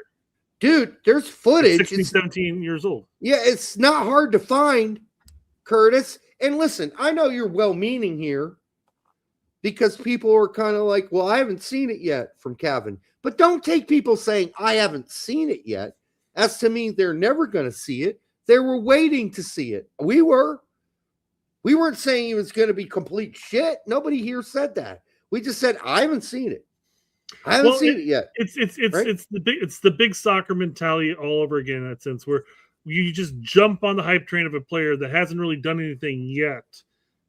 And if they flame out, no harm, no foul, I guess. But then you jump on the next one and the next one, and eventually you get to say, "See, I told you so." Yeah, I mean, you can sit back and say, "What about the 40 guys you just hyped up for the last 3 years?" How about the people? How about the people who were on the Freddie Adu train for 10 years, saying, "Hey, he's coming. He's going to make a comeback. He's the real deal. He's going to really do it now. You guys are going to regret it." Nobody wished that Freddie Adu didn't make it. We were all hoping Freddie Adu would pull his shit together. He never did. And I'm not saying Kevin's Freddie Adu, just saying he hasn't really shown us much yet up until after the World Cup break. So don't get all fucking high and mighty all of a sudden just because he suddenly started playing like the player you already somehow believed he was. I'm glad he's doing it. I really am, and I'm happy for the kid. All right? A lot of people, including Douglas, are saying, I'm still waiting. I haven't seen enough to win me totally over, but I've seen enough to know that he's got something. I don't know how far he's going to take it, but Josh Simmons says, Kevin Sullivan is a case study as to why we can't develop world-class players. Europe knew he was a special talent at 14, but Americans couldn't see it. Fuck that shit. I hope Josh Simmons is not our friend. I'm sorry, Josh. Just go to Man City's. Everybody knew it already. Well, go back to go look at Man City and who they've signed over the years, and check out their loan army. They're just shooting blindly. Not shooting blindly. Yes. They're throwing shit against the wall and hoping it sticks. Eventually, yes. 1, 2 may pan out of the hundreds that they sign and loan out. I mean, it's just because they signed him. Yeah, Brett, that doesn't mean dick. It doesn't mean dick that they knew it and we didn't see it. By the way, people have been talking about Kevin Sullivan since he was 12 in this fucking country. 12. That's when he was 12. That was the first time I started seeing shit about Kevin Sullivan. Okay? So don't tell me we didn't know about it. We knew about it already. 12, 13, 14. We already knew. Everybody knew. Philadelphia, they wouldn't stop talking about this kid. Everybody knew about Kevin Sullivan here. He was not a revelation to anybody in the United States. Everybody already knew, especially since Quinn Sullivan, his older brother, he was already saying, you just wait till my younger brother gets here. Yeah, everybody knew, dude. This is nothing shocking to anybody that follows this team on the regular, that he has been boasted about for ages now. But so don't pretend that only the Europeans figured out he was some sort of talent. And by the way, Josh, can we give this kid some time? He's a youngster still. He still needs to develop. So it's not like he's made it just because he got signed by Man City, as Brett said. That doesn't mean dick squat. They sign everybody and their fucking mom. And then they loan them out and hope one of them sticks or two of them stick. Because, by the way, Man City doesn't need homegrown players, by the way. They're perfectly happy selling them because they can just go out and buy the players they want. So they don't need to develop players. So, anyhow, sorry. So I hope Josh Simmons isn't a friend of ours. And I haven't offended him. They couldn't see it. He's not tall enough, etc. This is why many potential world-class players fall through the cracks. I don't disagree with that statement as a whole. Yes. In the sense that there's definitely going to be players overlooked. We talked about Pulisic in the past. Yep. Hugo Perez said, hey, my MLS peeps, take a look at this guy. Nah, he's a scrawny little kid. I don't think so. And then he goes to Dortmund literally the next year. And half a season later, he's a starter. So, I mean, there are absolutely our scouting. We covered the scouting earlier. Our scouting in this country is dismal, and what they're looking for is generally pretty bad. Saying that, though, go and look at our youth teams for the most part.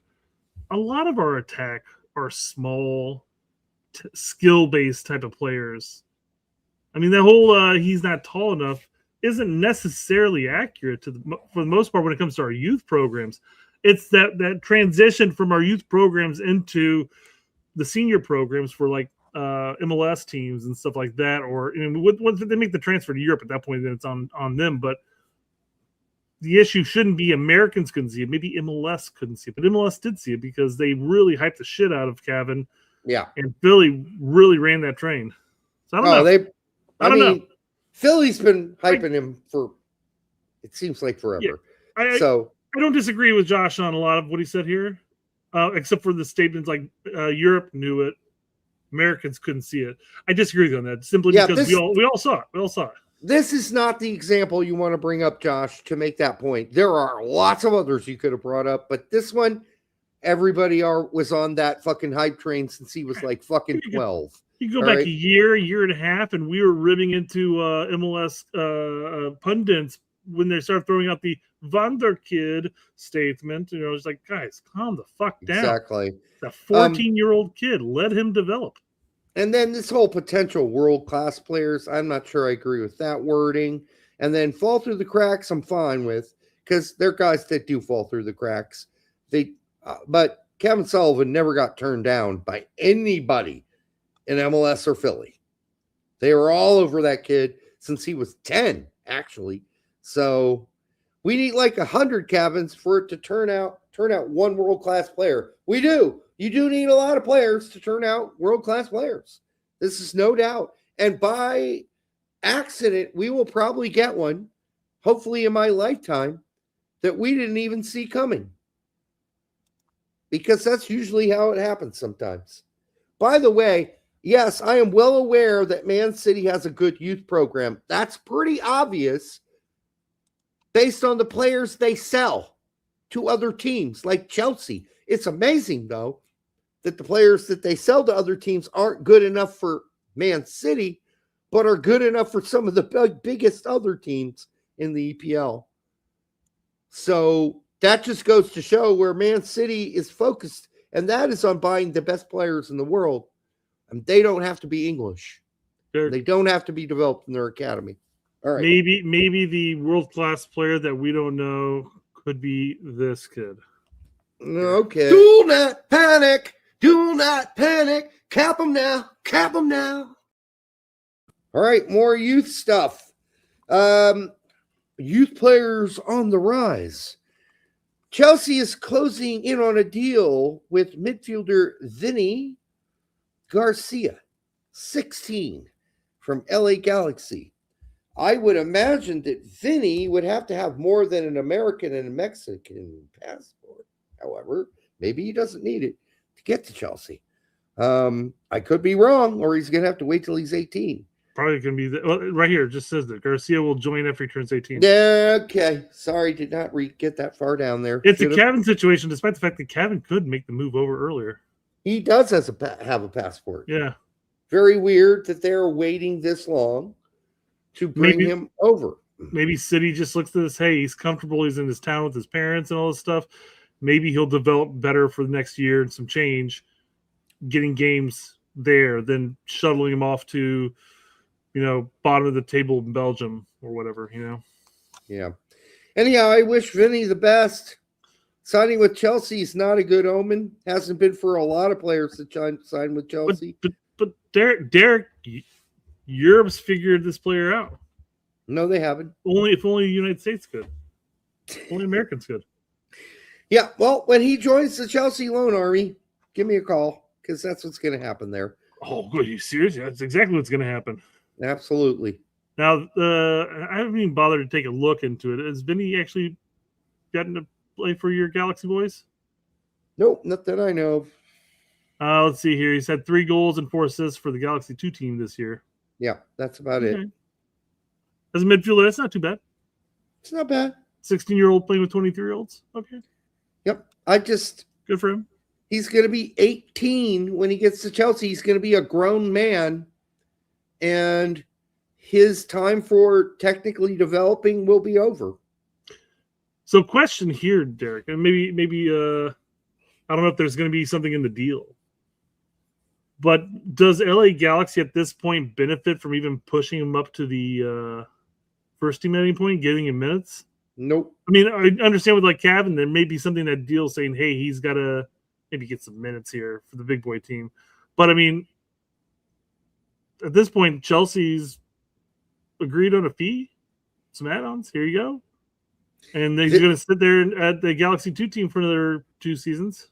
Vinny's on the pathway, says Spider. He's on the pathway. On the pathway. All right. For the 172 of you here now, make sure you like, subscribe, share it with your grandma, kiss your stepsister on the cheek, and send her our love. Greg Turd Holler, one of our favorites. Why does Tom's last name sound like you are throwing up on your mouth, Bogert? Well, because you're not singing it right, Greg. You need to say, Tom, don't Bogert that joint, my friend. Bogert sounds like a bad, or maybe like a joking, like yogurt treat. Something like that. A bogus yogurt. Yeah. Something like that. A yogurt full of dead flies. Yeah. All right. Sources. Chelsea. Yeah. Okay. We're done with this. Yep. Yeah. Move on.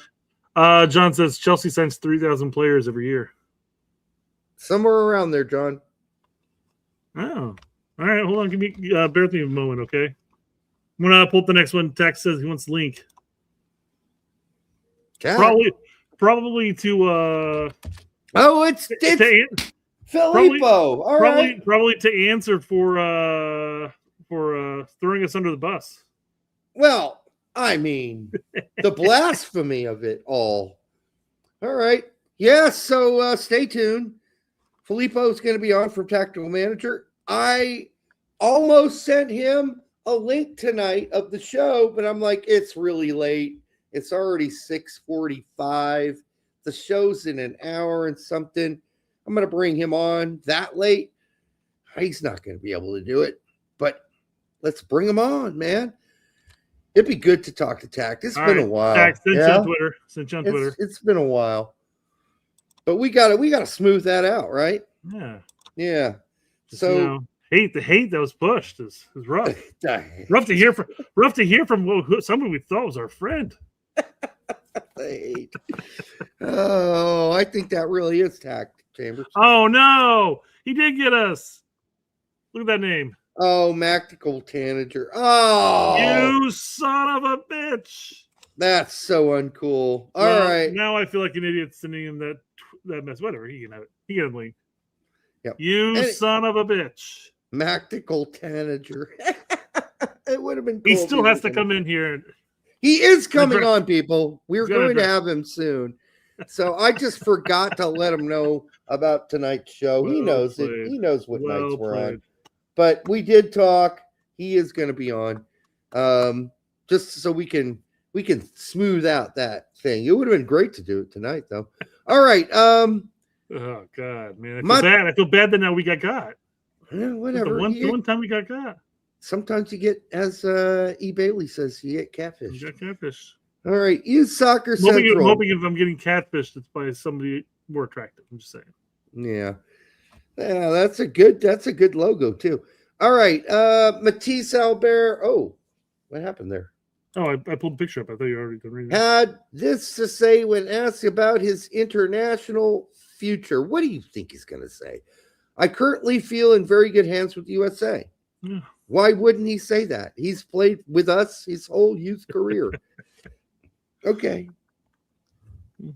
You all right? You all are noobs. Actually, we're not. We're pretty good at usually detecting that stuff.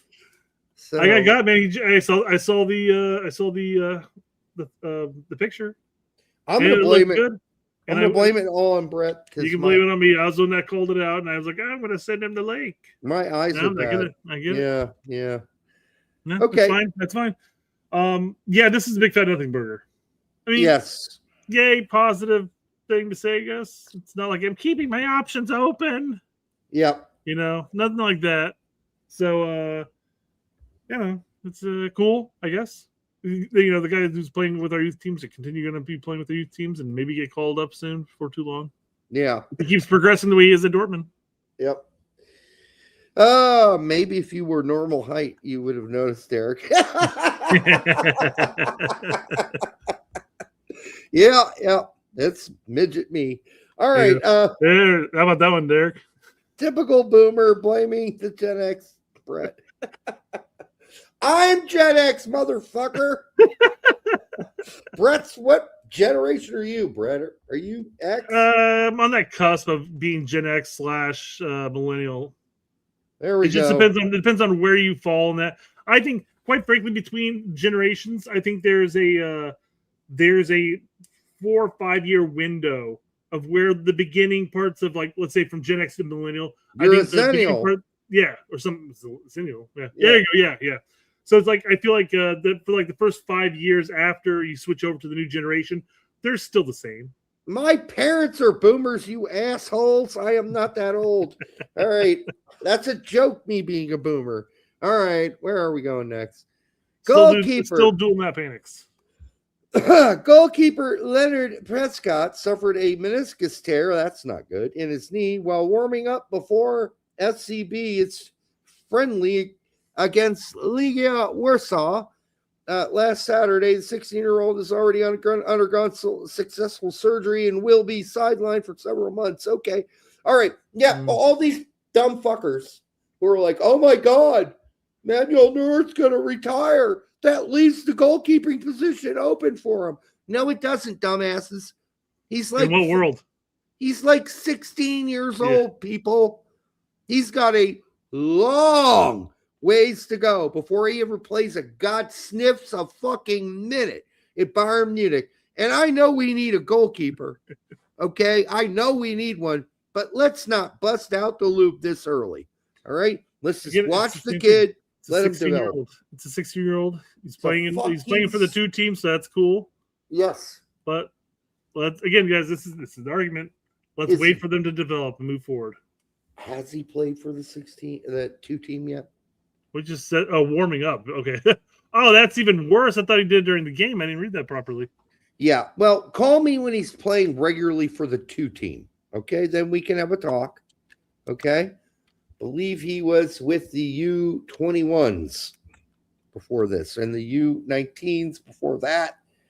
He's got work to do. He's 16, people. Okay. And he's a big guy. Says Lenny Prescott is one I really don't see us getting. It depends, man. It depends. Like, Germany generally have good keepers. So he's going to have to be really, really good to compete for a German goalkeeper spot. Whereas our goalkeepers suck. They suck. So, yeah, he might have a better chance with us. Yeah, sorry, keep going. Sorry. He can't be 16, though, guys. All right? You're not playing a 16-year-old keeper. That ain't happening. We got years. Yeah, last season he had 20 games with the U19s. Hasn't played for the two team yet. That's why I said call me when he plays for the two team, because it hasn't happened yet. Okay. All right. Noah Ojea Kobiela. Jesus Christ. You had the pause between every name as if I was saying it, Derek. Noah Kobiela. Yeah. Signs a new contract with Anderlecht. He's been on the bench for the first team in the Europa League qualifiers to start this season. He's an 09, which would make him how old? 16. 16. Yeah, it's way too early, people. Way too early. Not even that interested yet. Okay? When he starts playing, I will be interested. When he plays. Not on the bench. Not on the bench. I mean, I know it's different worlds talking about Anderlecht compared to, say, Dortmund and stuff like that, but we as a fan base, we were pretty happy as pigs and shits whenever Matisse cracked the bench for Dortmund. For Dortmund. I know. I said it's not apples to apples there. Yeah. But, I mean, hey, Anderlecht's nothing to sneeze at there. It's nothing to sneeze at, but call me when he plays is what I would say. That's fair. That's all. Congrats on making the bench for the Europa League so far. He might get a couple cup games this season. Now you're gonna watch it. You're gonna watch it when they're in the conference league. I don't know if you can watch it anymore. The conference league, yeah. You might. I don't know. You might be able to on like Paramount Plus. Soccer Dad and Kelly gave us a call him up. Yeah, he's still getting this wrong. Yeah, no, right? I had to correct him, I believe. Cap him now. Cap him now. That's the correct announcement. Cap him now, not call him up now. That doesn't have any rhythm. I'm guessing he's not a rapper, or else he would have got it right.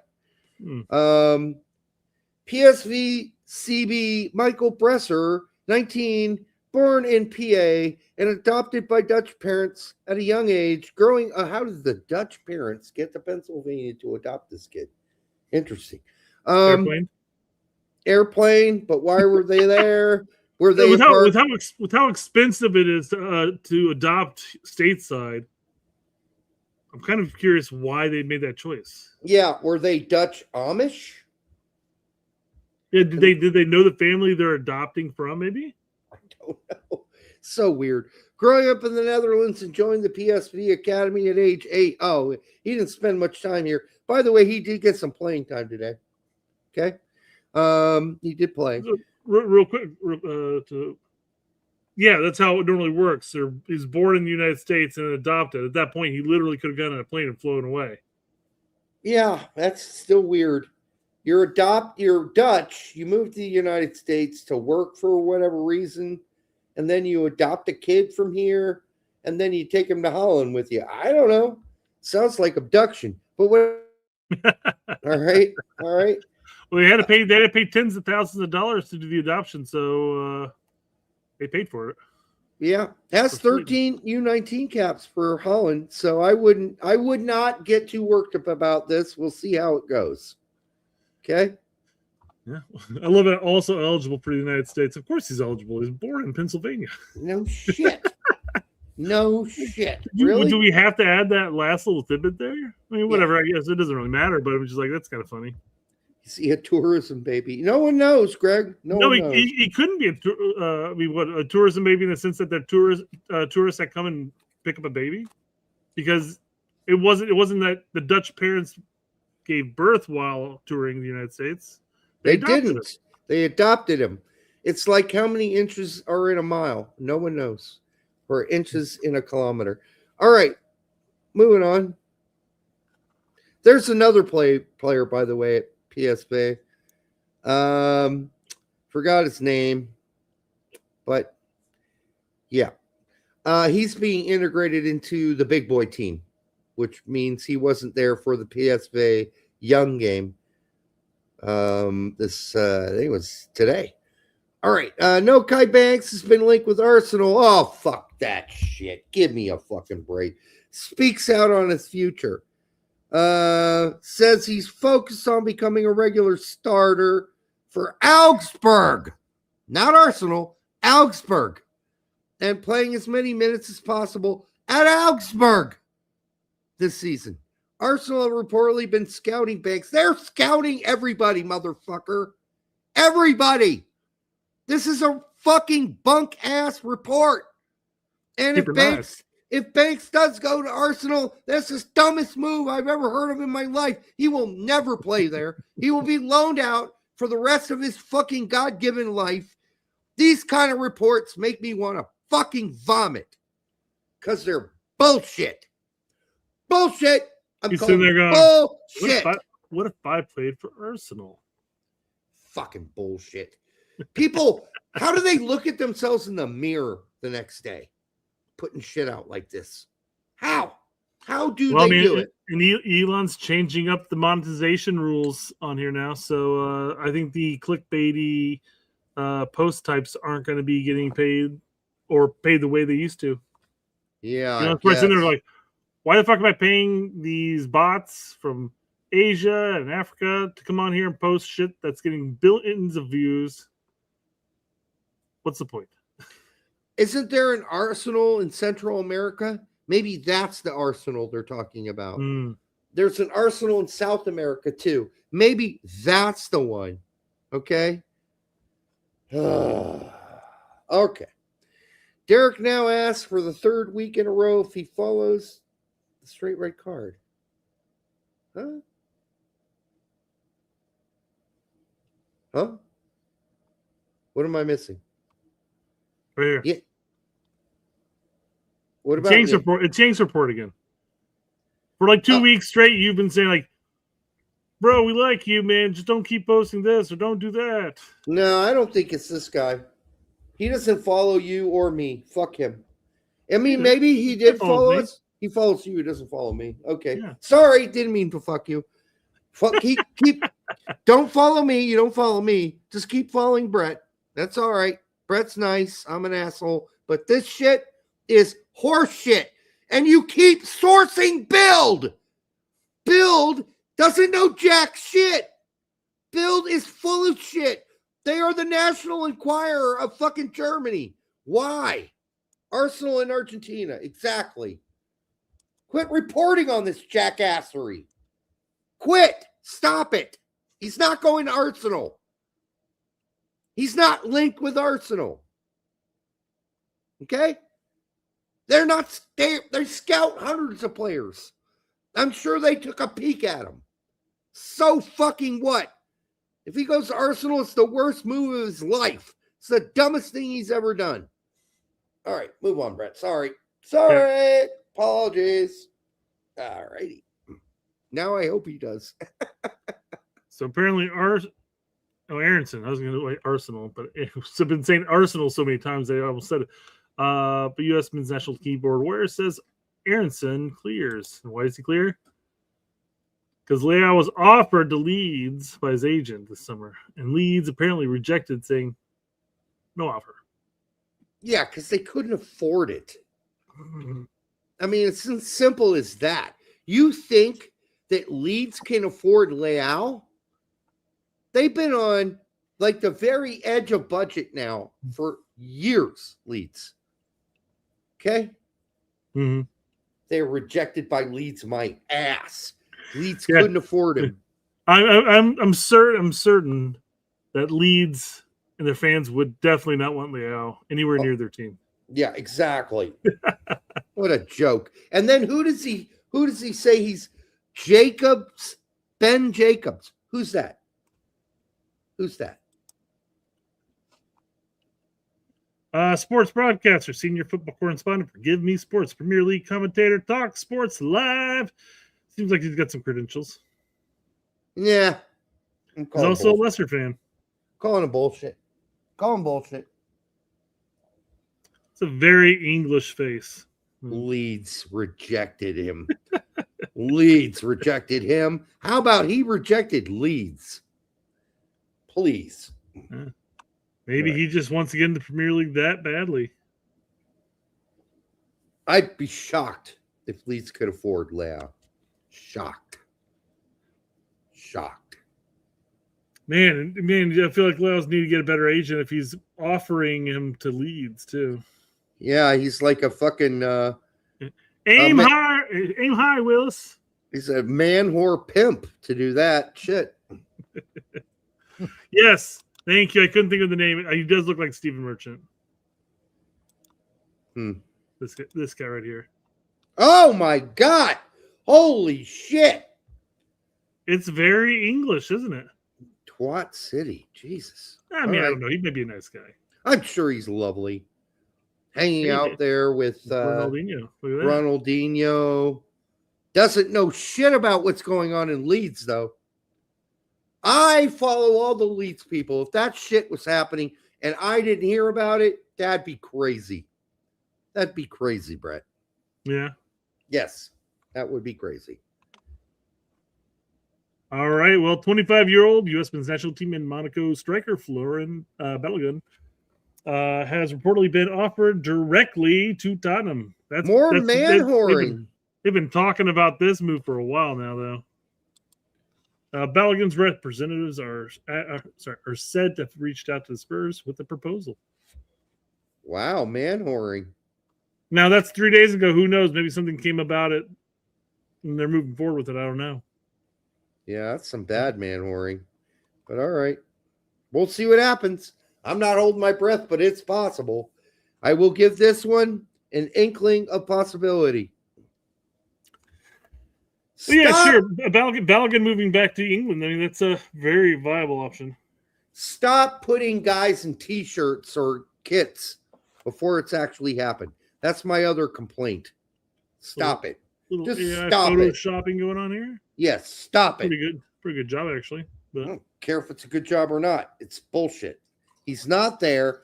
Quit inching us towards what you consider to be the inevitable to make your post more clickable. Fuck you and your whoring. Your Your WHORINGing. Let's move on to Malik Tillman. All right. Malik got criticized because he said apparently against the fans. Those who support the club are supposed to do it through thick and thin. Some did. The vast majority always criticize me. I think a lot of people underestimate me. Okay, listen, dude, you didn't have a great season, but this doesn't sound that critical. I don't find this to be that critical. I think it's a little unnecessary. I don't know why he said it. Well, it just depends on what the criticism is. Well, I think it's a bit naive of him to think that they're supposed to support him through thick and thin. No, they will support you when you're doing well, and then when you're not, they won't. How's that? They'll support the club through thick and thin, but players are different beasts altogether. Absolutely. So this is when it comes to fans, unless you're just a legend of the club, you've been there forever and you've done great things, you perform poorly, they're going to let you know. And if you perform poorly, they're going to let you know. And let's be honest, he didn't perform very well for Bayer Lake, not for the money they paid. And so for him to say, oh, they're supposed to support me whether I play well or not, fuck that. That's just naive. No, they don't have to. They paid money for tickets, and a lot of those ticket sales went to pay for your salary, and they expected more from you. And, of course, you didn't come out and perform as well as a lot of us had hoped, including me. I watched all those games, okay? Against the board. I hate the way he frames this. Just say this about the board, about the fans, against the board, against this, against fuck you for fucking forming the narrative. Just put out the news and let us decide if it's against the board or not. Fuck you for intervening, you piece of shit. This is not journalism. This is you being an asshole forming the narrative. All right. Communication with the board could improve. I could have liked them to support me more during the World Cup. I'm not asking for daily messages, but I would have appreciated the occasional one. That's against the board. That's what you consider against the board. Him just saying, hey, I would have liked more support. You know, I'm not asking for a lot, but a little would have been cool. That's it. That's all he said. I mean, do clubs do that, though, consistently during World Cups? I mean, occasionally, like, hey, if Malik scored his goal, which he did, he had some really nice ones. Maybe Leverkusen, retweets it or says that's our boy or whatever.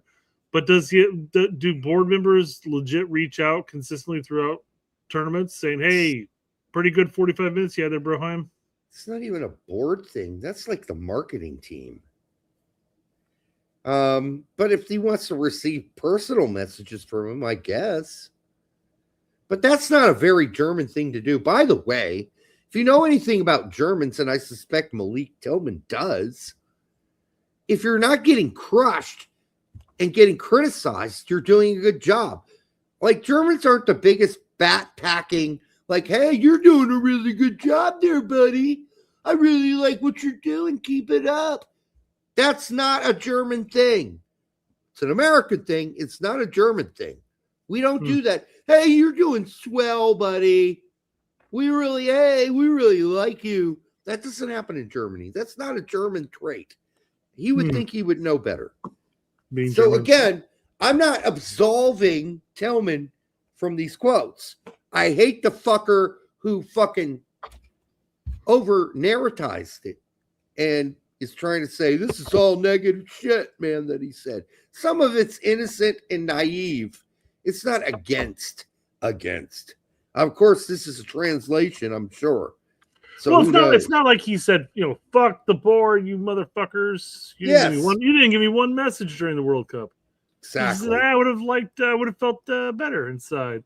As Elanini says here, this is some upper class suburbs soft mentality. It is a little soft and naive. Being from the burbs, not all burbs are soft. That's true. Suburb kids weren't always soft. This is a new thing. Against Hulmand, the former coach. Now I can openly say there wasn't good chemistry with the previous coach. Now with the change, I can prove my worth. That said, in the end, and we'll see if I stay or not. Jesus. Like this, way too much. This is TMI. This is the opposite of the Tillman we knew prior to the World Cup. I think this World Cup gave him a little too much confidence because a little too big for his britches. Yeah, a little too big for his britches all of a sudden. Like, this is not Tillman wouldn't have said any of this shit prior to the World Cup. So I think this is too big for britches, and it's a bit naive. We'll see how it works out for him. They're not going to get rid of him. All right, they got a new coach, and I'm sure he's really now extremely excited to be the kind of player that he thought he was going to be when he moved there. So we'll see. Not only that, but Leverkusen paid a pretty penny for him. They've only had him for one season. Yeah. What are they going to do? They're not going to offload him unless they can get more money for him, and they're not going to do that. Exactly. So it's too early to unload him. They're going to hope he has a killer season this season. Then they'll unload him, right? He must be 5'10.5" tall. Maybe Berliner. Who knows?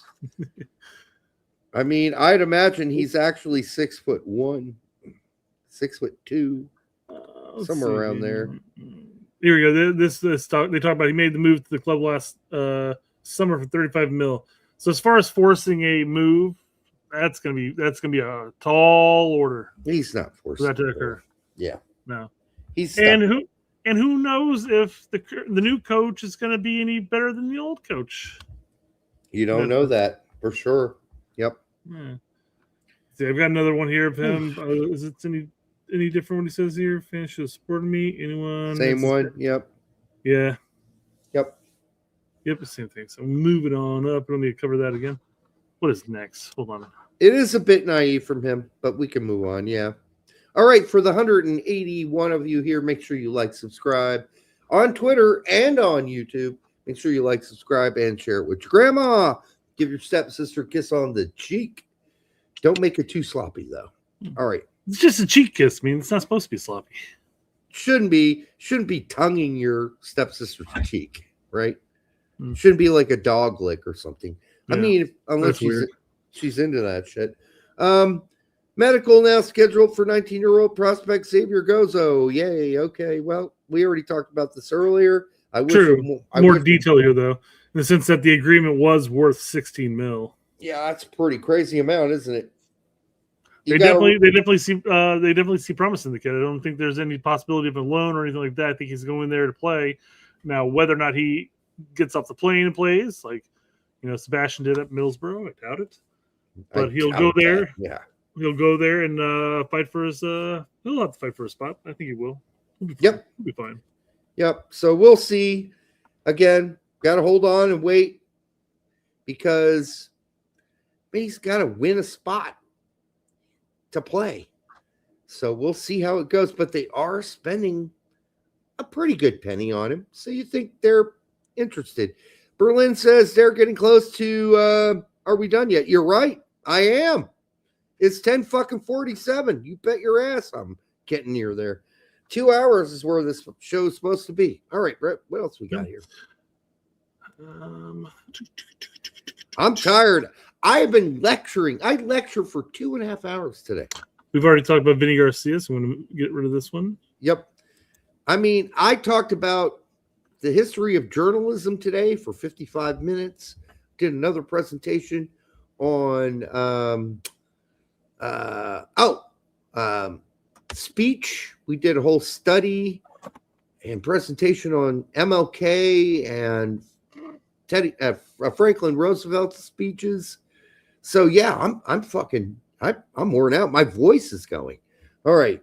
Dude, I'm working between two different schools right now. Yeah. And it's like between distribution of iPads and then all the tickets are coming through. I'm sitting on somewhere upwards of about 600 emails. I still have to sort through over the past week and some change. Holy Jesus. It's it'll be fine after this next week. It'll be fine. Yeah. I'll catch everything back up. But I mean, this week covering two buildings, not only two buildings is not the problem. Because if it was a building that I managed from the get-go, I wouldn't have this problem.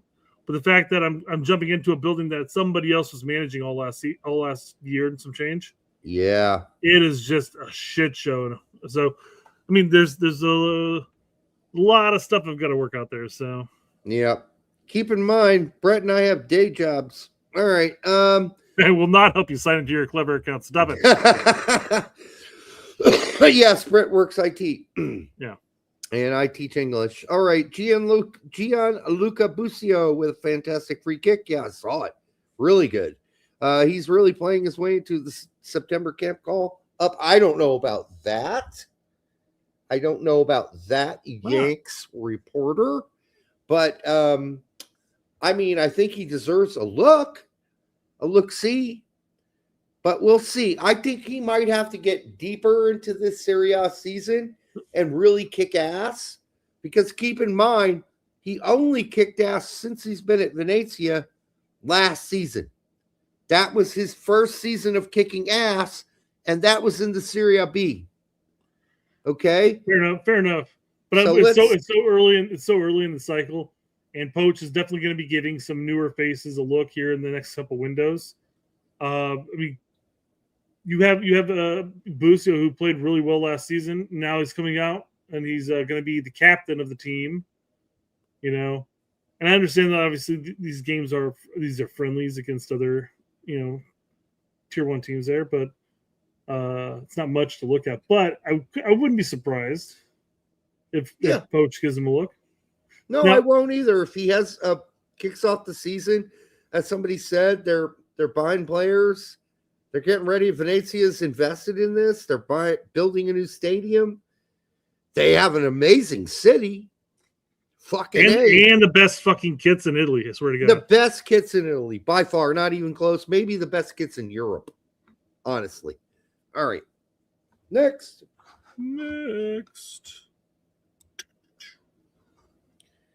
Maybe I'm just being too harsh, man, but I don't see it, says U.S. men's national team Trev. Every comp I've seen this season has left me questioning what his role would be. I don't think he's done in Europe, but I don't think he's the level of AC Milan, even during a time where AC Milan has dropped a level, and maybe Amaron feels differently. Am I missing something here? Yunus Musa, as of today, is more inside Milan than outside. So, yes, so I do think that they couldn't get the fee they wanted for him for whomever they would loan him out to next, or they want to sell him at one point. Problem is they paid something like 20 or 22 mil for him. Yeah, they paid a shitload, and his worth is about at $8 million right now, somewhere in the single digits. They're better off holding on to him, and if Amaron can figure out how to get something out of Musa, and make him worth keeping and make him a part of the team, then I guess you're going to have to do that. And Musa's going to have to do something this season. So do you think AC Milan's board is really pushing down on the coach to, hey, get this guy figure this kid out, let's boost him up, and then we can offload him? I don't think so. Do you think the coach is legit like, I see a lot of promise in this kid, and I know what I can do with him? I think the board's more like, what the fuck? They're throwing their hands up like, okay, well, keep him, but hopefully he turns. I mean, he's too old to do anything but develop a higher soccer IQ. And maybe at some point his confidence can go up in the final third and he can start scoring instead of stop hitting the fucking post every fucking shot you take, right? Score goals. Well, BMR says he's 24. He's not a kid. Yeah, but he's a kid to the coach and he's a kid to the board. Yeah. So we'll say this is a huge season for him if he stays there. Milan's midfield, depending on how they line up, it could be difficult for him to get playing time at midfield, although that's where he's been playing in the friendlies. So we'll see. Chambers, as a Milan fan, says that they're starting to line up some center midfield deals. Musa will likely have to play right wing back. Yeah, he's definitely not a kid anymore in the sense that, I mean, he missed a fucking World Cup because of his decision making and his poor play. And if he doesn't grow a big chip and stop being Mr. fucking nice guy, it's going to be really hard for him to do anything more than he's done so far.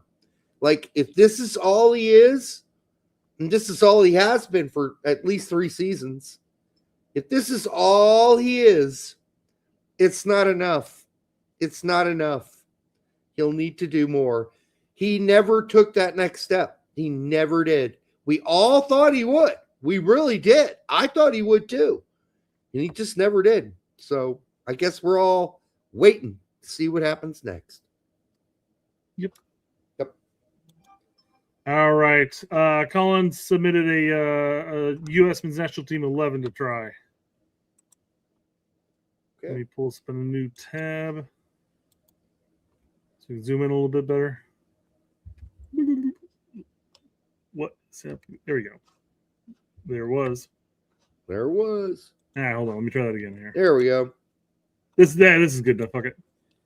I mean, I like Ellis. I don't know what Hall's doing out left. So he specifies, says Gozo and Hall move into striker roles when Ellis drops deep. Okay. These are the right players, though. They're all the right players. I think you're trying to squeeze them in there, but Che, I'm still not convinced there. But he's all the other ones I like so far. Dos Santos at left back? What? Trusty? Farrell? Okay, fuck it. Nope, we're done. Farrell and Brandon Byer in the lineup. This is trash. Sorry. They're calling guys. I'm sorry. At some point, you got to give up on Farrell and Bye.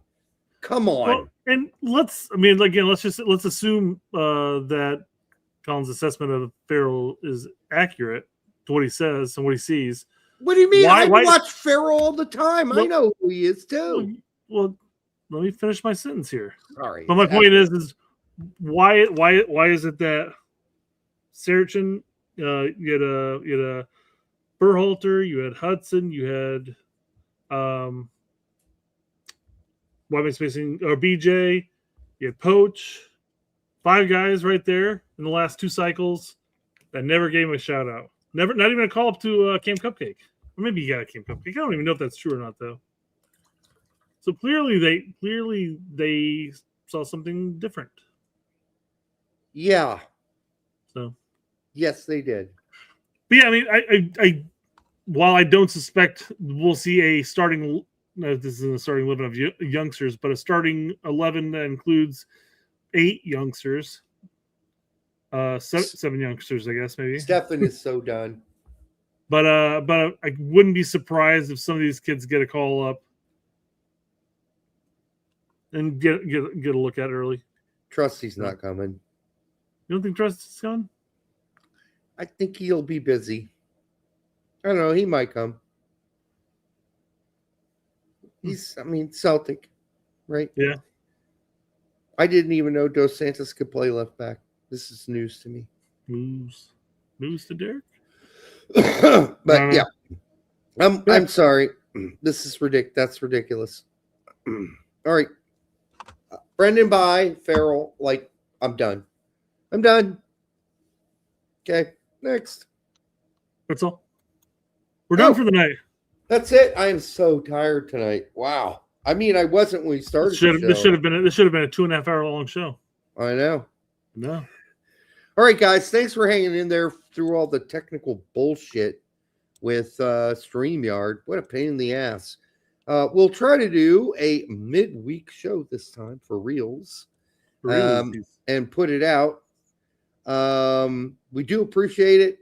It's been a lot of fun. We almost had almost 200 of you here, and that was cool. We will be back next Monday for sure for the live show. Look for another show sometime midweek. If something happens that we need to talk about, we'll make one. Until then, until the next time on the Straight Red Card, good Nacht.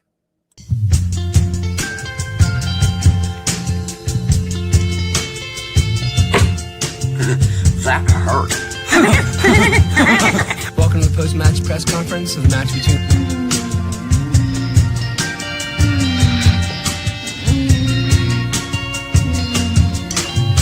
Sometimes people have sex in different ways. 69. And one way is a type of sex called oral sex. It's really good. I don't particularly enjoy it. Set the right tone, set the standards. No, it's not one of my favorites. And knowledge and also experience from different people. And Only if you're doing it right. I am very good. Every man thinks he knows which positions women love, but most are completely wrong.